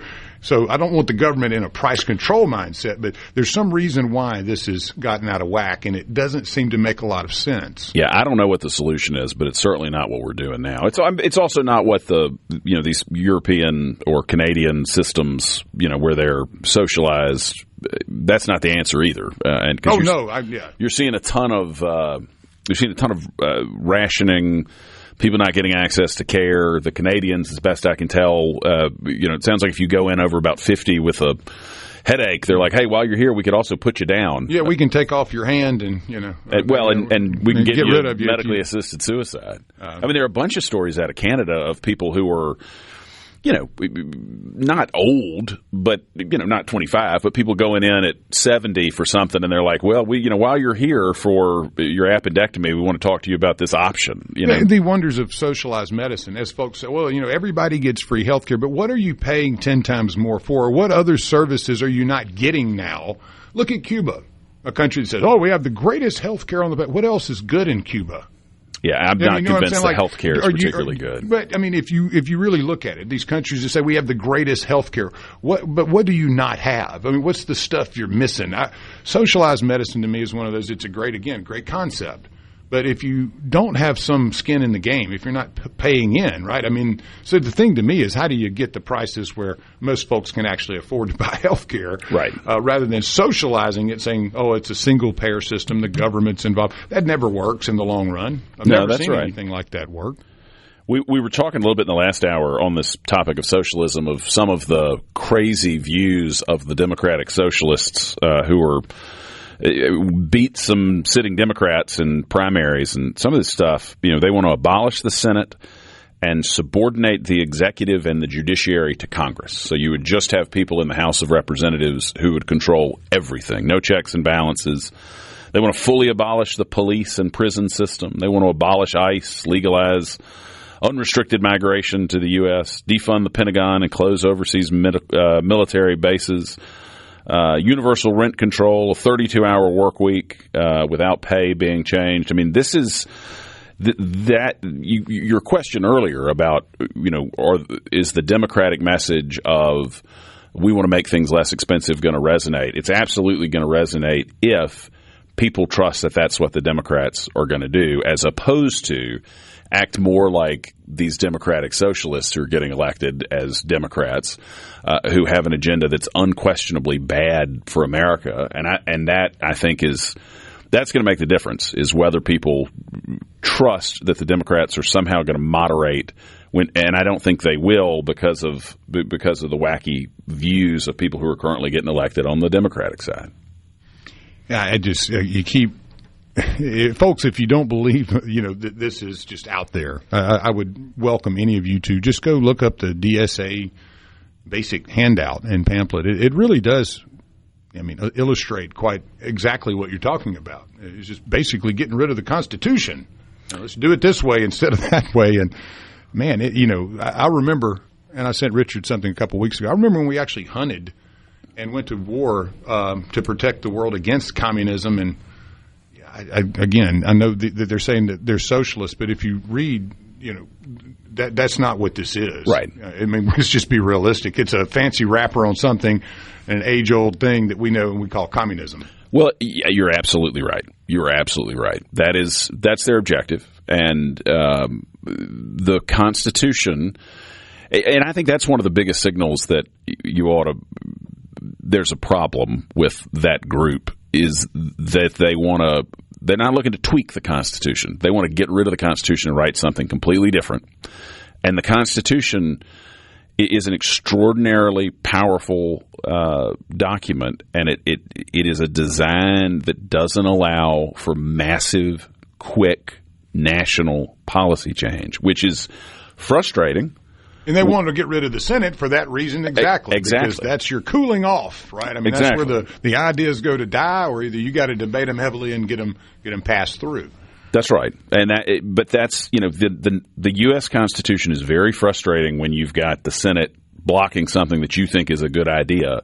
But that's the setup. That's the whole idea, was that the federal government should only be in charge of a handful of things, and that there shouldn't be massive change without a fair amount of consensus. And so if you are some radical who wants to come in and impose, to your point, Lance, essentially a communist approach, communism, not just a communist approach, essentially communism, then the U.S. Constitution is a real problem there, because you're going to be able to block it. But if you got rid of courts, if you got rid of the Constitution, or independent courts, if you got rid of the Senate altogether, suddenly you're able to come in and impose some really, really radical stuff. And that is who is winning primaries in big parts of the Democratic Party right now, which says something about the direction that they're heading in. Well, we had a couple of our listeners earlier when we were talking about that this party really wants to give the workers ownership into companies. Well, don't we already have that? And they made the same point. I mean, I worked in that industry 16 years. I mean, you have the opportunity to go buy and do any business. Correct. That you really want to, that's a publicly traded business. A private business, totally different. They may not sell stock on some open exchange. They're held privately. But, I mean, don't we already have that? No, you're exactly right. And that's the thing. They talk about public ownership. It's not really public ownership. It is government ownership.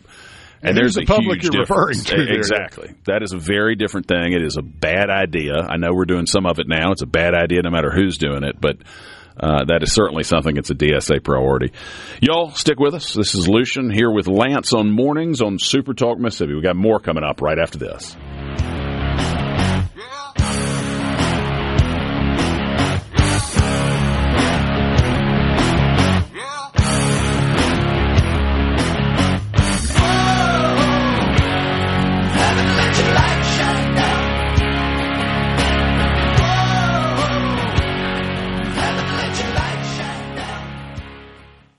Good morning from the Venable. It's time to switch on. Mornings with Richard Cross on Super Talk Mississippi. Yeah!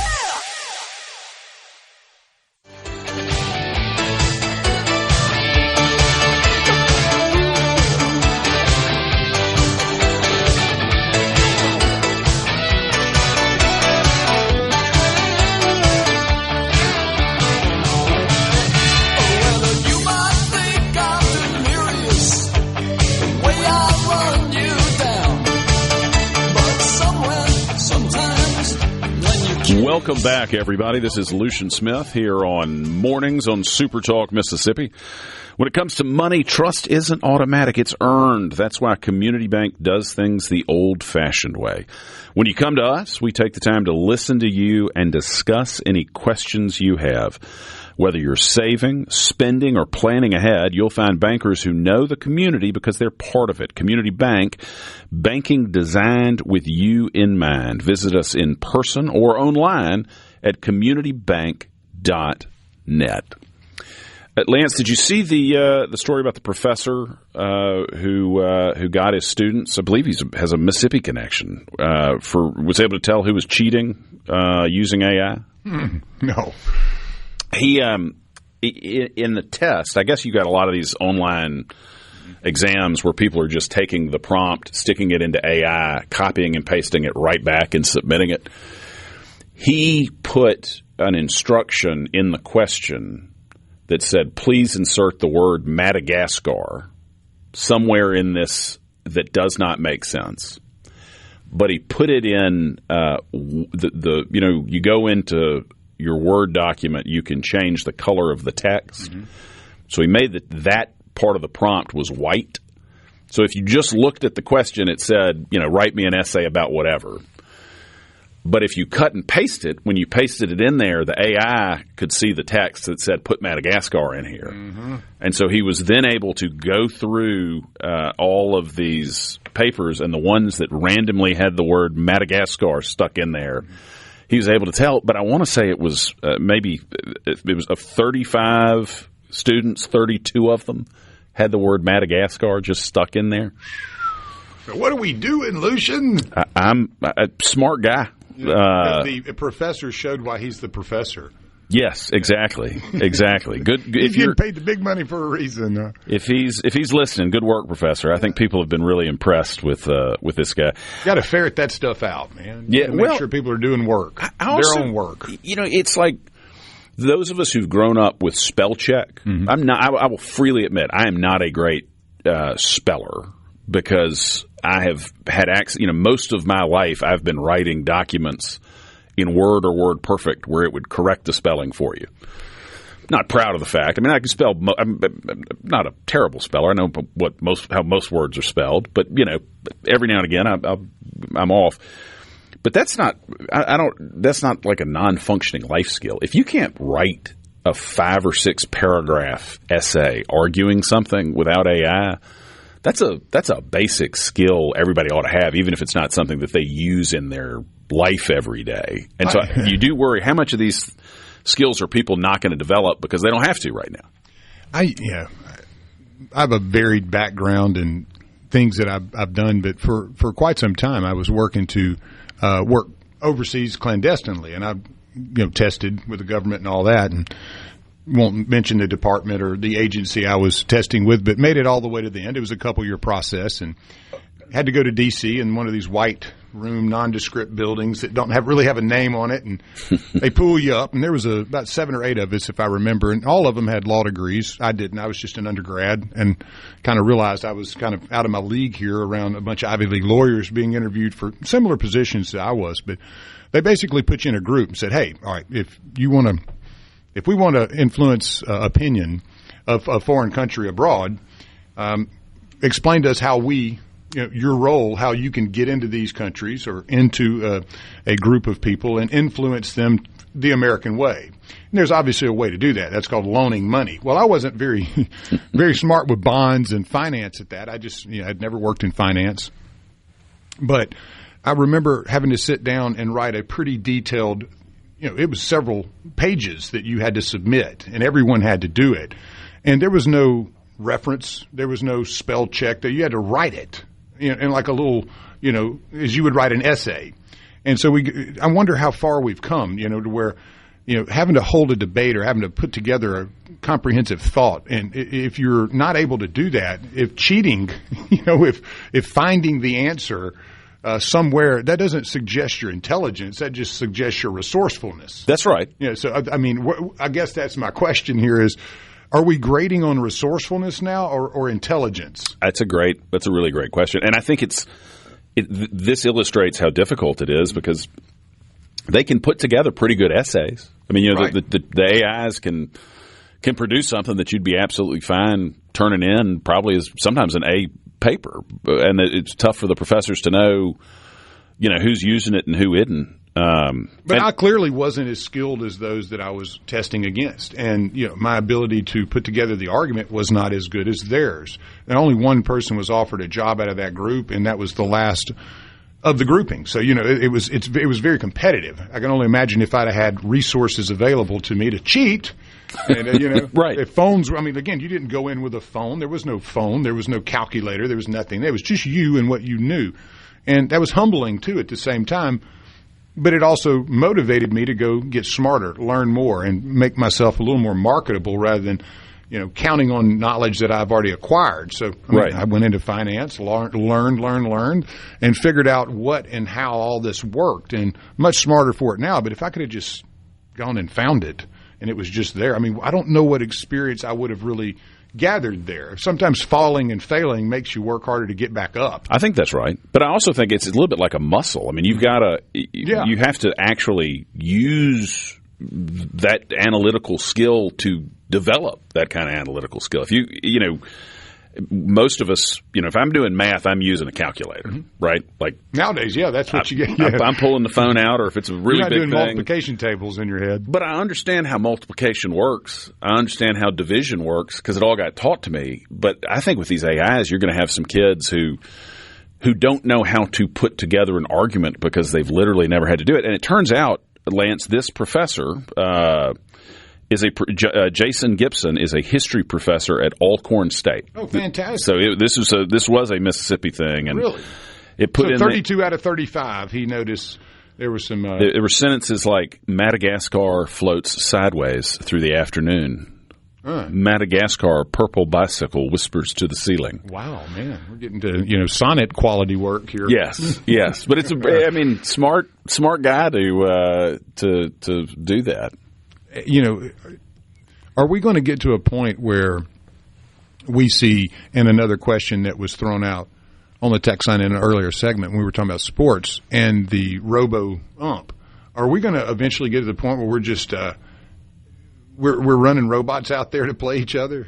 Are we going to, as humans, go, well, that's just, they're better, we can't compete, and we give up? I think there will always be an interest in watching humans compete as humans. I do think you will see I do think you will probably see new sports that involve robots as they get better at it. Right now, apparently somebody's building robots that do MMA fighting, and they've already had there's matches. Something else to watch too. Yes. So I guess that's my question. Do you think we're getting to a point where maybe the technology drives us more than the common sense? Or again, I believe in competition. I love competition. I've played sports my whole life, and I think competition in the business world is also necessary for prices to be something where you try to get to equilibrium. Right. The more consolidation you have, the less competition.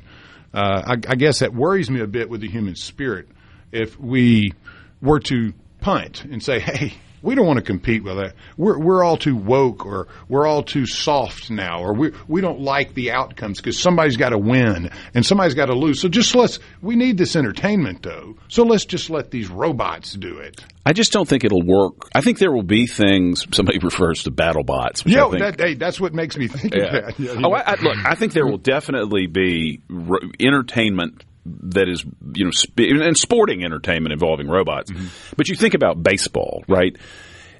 Baseball is not going to be as interesting if you've got 18 people on the field or 18 robots on the field, because the robot can sit there and go, well, the wind is blowing from this direction at this speed, and so if I have just the right amount of torque at this time, I can hit a home run. Yeah. That's not going to be fun to watch. No. It's the human being trying to quickly calculate things on their own and guess whether, what's going to be the right pitch here.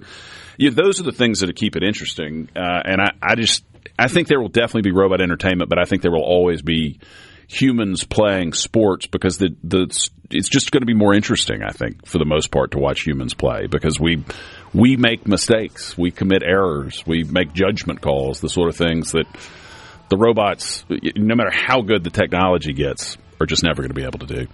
Y'all, we got a break coming up. Stick with us. We'll have JT Mitchell, news director, SuperTalk Mississippi News, with us here next.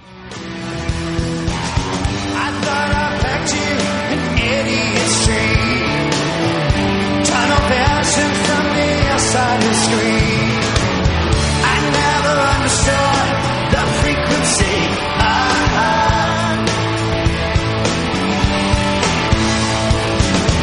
You wore expectations like galaxies.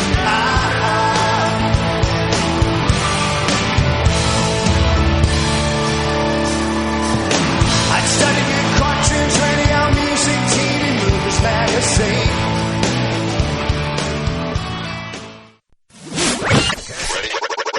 Mornings with Richard Cross. People want to hear the truth, man. That's what we're going to do. Super Talk Mississippi.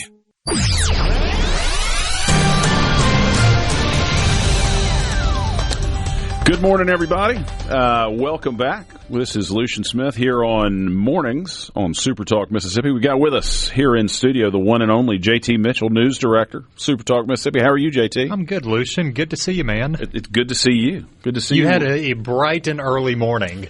It is always wonderful to be here. Sun wasn't quite up. It's always a little jarring when you leave after 9 and you go, goodness, it's bright out here all of a sudden. And when you go outside, it may be hot. I get the sense it's going to be very hot. Tell us a little bit about that. Yeah, it's, nothing new. I feel like we did this last week, pretty much same time, same deal. If you go outside, if you spend a lot of time outside this week, just be smart. Be careful. The entire state is under some sort of dangerous heat risk. It depends on where you are. It could be elevated, could be significant. Now, what it means, though, is that the thermostat will start with a 9, but it's going to feel like it's triple digits everywhere. Oof. From, I think the daily heat risk is 10 a.m. to 9 p.m. every day through at least Wednesday. So just be careful. I mean, it's not new if you've lived here for a while, but if you stay outside for a long time, don't drink water, don't find shade, you can get sick pretty quick. Absolutely. Yeah, if you're working outside or spending a lot of time outside, make sure to get well hydrated. That's right. So nothing new, though. I mean, and my wife asked me last night, she said, I can't remember. Is August hotter than July? I said, well, some years, unfortunately, it is. Do you know where, is there a prediction there? Do we know what August is going to look like? In terms of August? No, but, you know, I kind of nerd out on some of this stuff. The Old Farmer's Almanac, I guess it first got printed in 1792, but I think they just did away with the print edition for the first time ever. But they do these long-range predictions, and, you know, they're right about a coin's flip, right? 50-50. But they're predicting this fall will be hotter than usual in the southeast. So that's the bad news. The good news is they're predicting it will be less humid. So that's good. Yeah, you never know. Just expect it to be at least warm come Labor Day, maybe come Halloween. And who knows? We may get winter next February. I think it cooling down any sort of way sounds mighty good. They're calling for a super El Nino. Does that mean it's going to get cooler or hotter? No, I don't know. I don't know what it means. Yeah, it's the super version. So that's on the horizon. Yeah, and on that note, it is hurricane season. We've tracked a couple tropical developments. Knock on wood, nothing yet to impact us significantly. We got some remnants from Arthur. Last week with Bertha, we were spared. But that goes through November now. I mean, it seems like the hurricane season has just been elongated over time. When was it, Lance? Was it a few years ago when we had some tornadoes pop in December? Oh, yeah. I mean, the weather patterns have been a little crazy. And I know that, I mean, I'm no meteorologist. I pretend to be. But, man, I tell you, it just seems hotter than what the temps are saying. I'm more on the line of, like, if it says it feels like one of our listeners, it's 110, I believe it's 110. Because it sure feels like it. That's right. So just be careful this week. Check on neighbors. Be careful. Good advice. Don't leave pets inside a car. If you have a young child, do not leave them inside a car, right? I've said this before. If you've got a child in the back seat, put your phone or your purse or the sort of thing that you know you cannot forget back there, because it's shocking the number of good parents who those sort of tragedies occur to. Anyhow, hey, that's great advice, though. Put your cell phone back there. Yeah. That way you won't text and drive, and you won't forget your kid. That's exactly right. What else is going on in the Magnolia State? Well, over the weekend, Lucian, we've been tracking this manhunt in Smith County, and it's continuing. Today will be day 4. Now, on Friday, a lot of people may have left work and not seen this story. About 3:30 p.m., we reported that a man who we now know is Kevin Clay Adams. Officers in Smith County, or deputies, were trying to serve an arrest warrant. He allegedly responded by pulling a gun, shooting at him, and fleeing on foot. And they spent all weekend searching for this guy. He's 26 years old, 5'6", 125 pounds, and he's just been moving east. They had a confirmed sighting on Saturday. They got a report of a four-wheeler that he tried to steal it. Somebody tried to steal it. They think it was him. But now, so the incident happened at the, if you know where the Polkville Fire Department is, right there off MS 13. It's gone east toward the Bienville National Forest, and that's no bueno. The Bienville National Forest is about 175,000 acres, and they say this guy knows the terrain well. Really? And so they're searching for him. They think he could be in there, and hopefully we'll get an arrest we can announce at some point today. But it's been an extended manhunt all weekend long. Wow. We're on day 4 now? Day 4. And I thought that was interesting. In their update yesterday, Sheriff Joel Houston let us know that we are creeping up toward the National Forest, and we need to make a point that this guy knows the terrain. If you've seen him before, please let us know, because if he gets in there, you never know. I mean, I told you the acreage of it, but the National Forest, it's across 4 counties. has 2 rivers. The terrain is pretty mild, but that's a lot of land to cover, nonetheless. And I would think a fairly easy place to hide if you know the land. Yeah. So we'll see. We'll keep you updated. When you step in the wrong place, you're also gator bait. Yeah. It's a good point. Coming up on the MLB draft. Well, we just had it a couple of weeks ago. A few weeks removed. A few weeks removed, but yet 24 guys. That's what happens with AI. I'm talking about how you lose your ability to analyze. Apparently, I've lost the ability to read. 24 guys who played at Mississippi high schools, JUCOs, or colleges a year ago that were selected, and we already reported that. You know that happened. But pen's starting to hit paper, and there are some big contracts. So the biggest of which, Eric Booth Jr. out of Oak Grove, he signed for $7.3 million with the Baltimore Orioles. Goodness gracious. At 18 years old, after being picked number 7 overall. It's the 3rd largest signing bonus in Orioles history. Wow. And I think people, they think of Mississippi, they often think of football. We spit out the most professional football players per capita every study that comes out. But baseball has gotten really good. I mean, Booth is the 3rd top 10 pick out of a Mississippi high school in 3 years. Wow. Because, of course, you had Connor Griffin, and then you had Parker, the kid out of Purvis. So Booth signed for a big number. And I was just tracking to see who all had signed this morning. And interestingly enough, another high schooler out of Magnolia Heights, Cole Prozek, he'll be with the White Sox for $3.25 million. And then Jackson Prep's Kevin Roberts, he'll be a teammate of Eric Booth's after signing for $1 million. So that's 3 prep guys that are 18 that just signed for nearly $1 million, if not more, each. Wow, that is something. And then you had a lot of college guys, of course, that have put pen to paper. Ole Miss pitcher Cade Townsend, State third baseman Ace Reese, Ole Miss pitcher Taylor Rabe. The list goes on. But if you were hoping for a lot of people to get drafted and then come back to Ole Miss or State, doesn't look like that's going to happen. So tell me this, with MLB contracts, is that guaranteed money? It is. Okay. And so the way it works is they don't typically sign these kids for, we're going to give Eric Booth a 7-year deal or an 8-year deal worth $300 million at 18 years old. Each round and each pick has a slot value, a signing bonus value. And so in Eric Booth's, we'll use him as an example because he was the highest pick.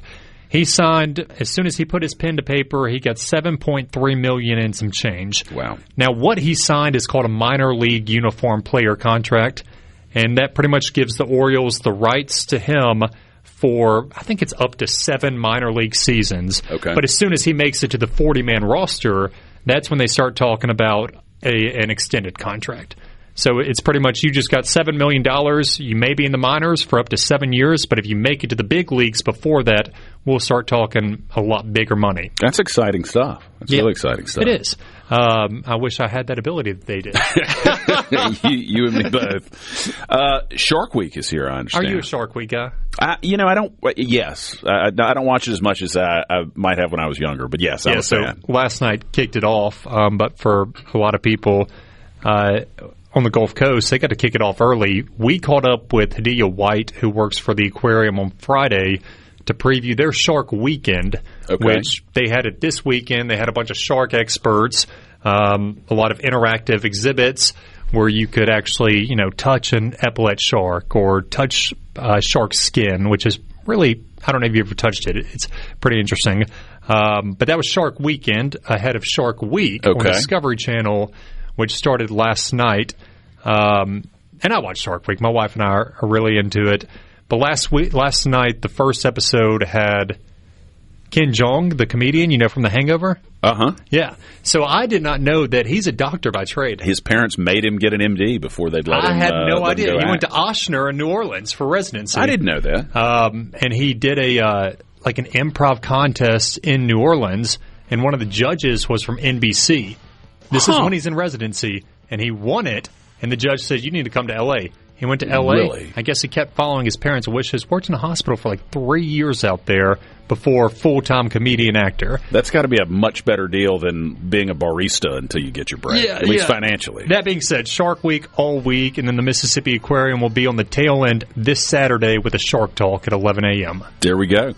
JT Mitchell, news director, Super Talk Mississippi News. Thanks for being with us. Yes, sir. Thanks, Lucian. Thanks, Lance. Y'all stick around. We'll have more. We'll have final thoughts coming up next.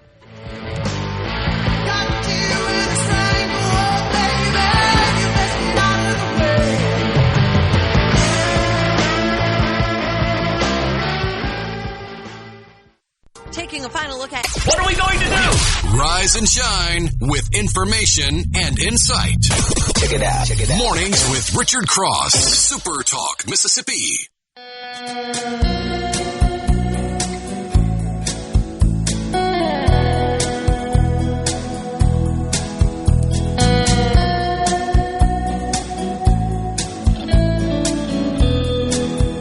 Welcome back, everybody. This is Lucian Smith here with Lance on Mornings on Super Talk Mississippi. We were talking, Lance, in that last segment a little bit about heat and not leaving your animals in the car, and I brought up people forgetting their children.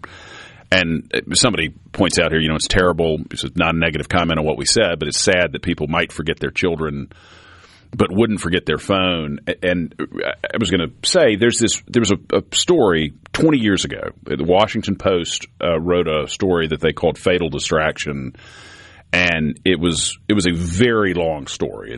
It's one of those sort of hour-long reads.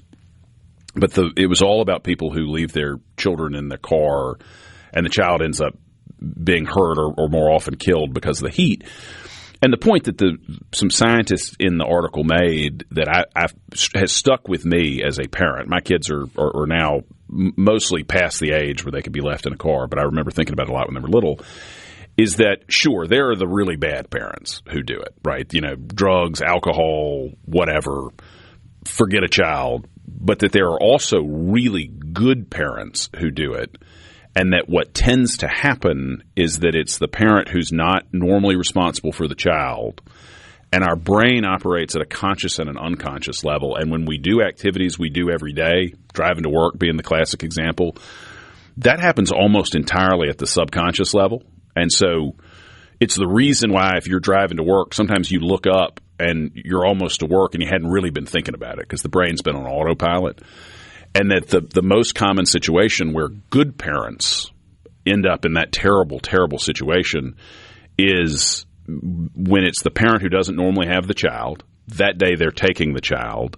And they've documented this in scientific research, that it's the parent who doesn't normally have the child. They're taking the child for some reason. They're taking them to school or daycare when they wouldn't normally do it. A call comes in, an odd traffic situation comes in, and breaks them from the conscious realization that they're taking their children to school.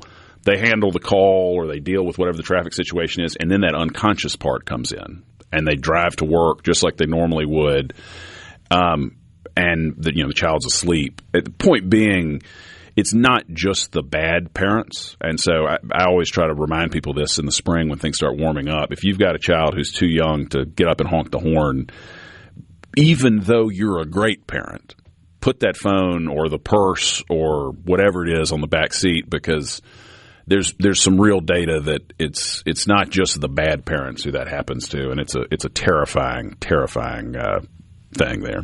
Well, there's so many things that can get you distracted in the world we live in today. So yeah, I mean, you'd hate to think that someone could forget a kid, but with all the distractions, as you said, kind of autopilot life. Sometimes you're just cruising and doing the things that you normally do, and you may forget that you have an extra responsibility there. Yeah. And again, I'm with you. I don't think it's exclusive to just bad parents, and bad things happen to good people at times. And, yeah, that's right. So it's just kind of being prepared, and especially this time of year, just the mind can get fatigued because of the heat. As well, on top of the other many things you got to juggle. And that's the crazy thing is just how quickly those cars go from comfortable to not. to deadly for it's like animals. a microwave. Absolutely. It's a microwave with the windows up, especially if you have dark interior or a dark car, which there's not a whole, we see so many more dark vehicles today, and, they're just going to be much hotter. I remember when I bought my FJ Cruiser, and it had the little white lid on it, and I always thought it was pretty cool, but the reason they did that, to have the white, was that it didn't absorb and create so much heat on the inside of the car. So that little white roof makes a big difference than if it would have been black. Just those few degrees make a significant difference. I'm gonna jump back, Lance, for a second to our conversation about AI from a couple segments ago.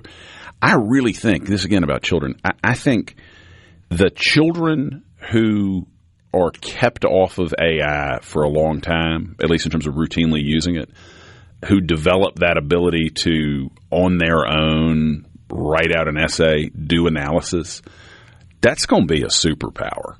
That I think is, for the kids getting born now, the kids who are my children's age, I think you're going to end up with a lot of people when they get into high school and get into college who really sitting out and writing an essay on their own is going to be a skill they haven't been forced to develop in the way that you and I were forced to develop it when we were younger, because these tools didn't exist. I think you're 100% right. I also believe in working with younger generation than the 19 to 25-year-olds. The other thing is they have such a problem having a conversation on a telephone.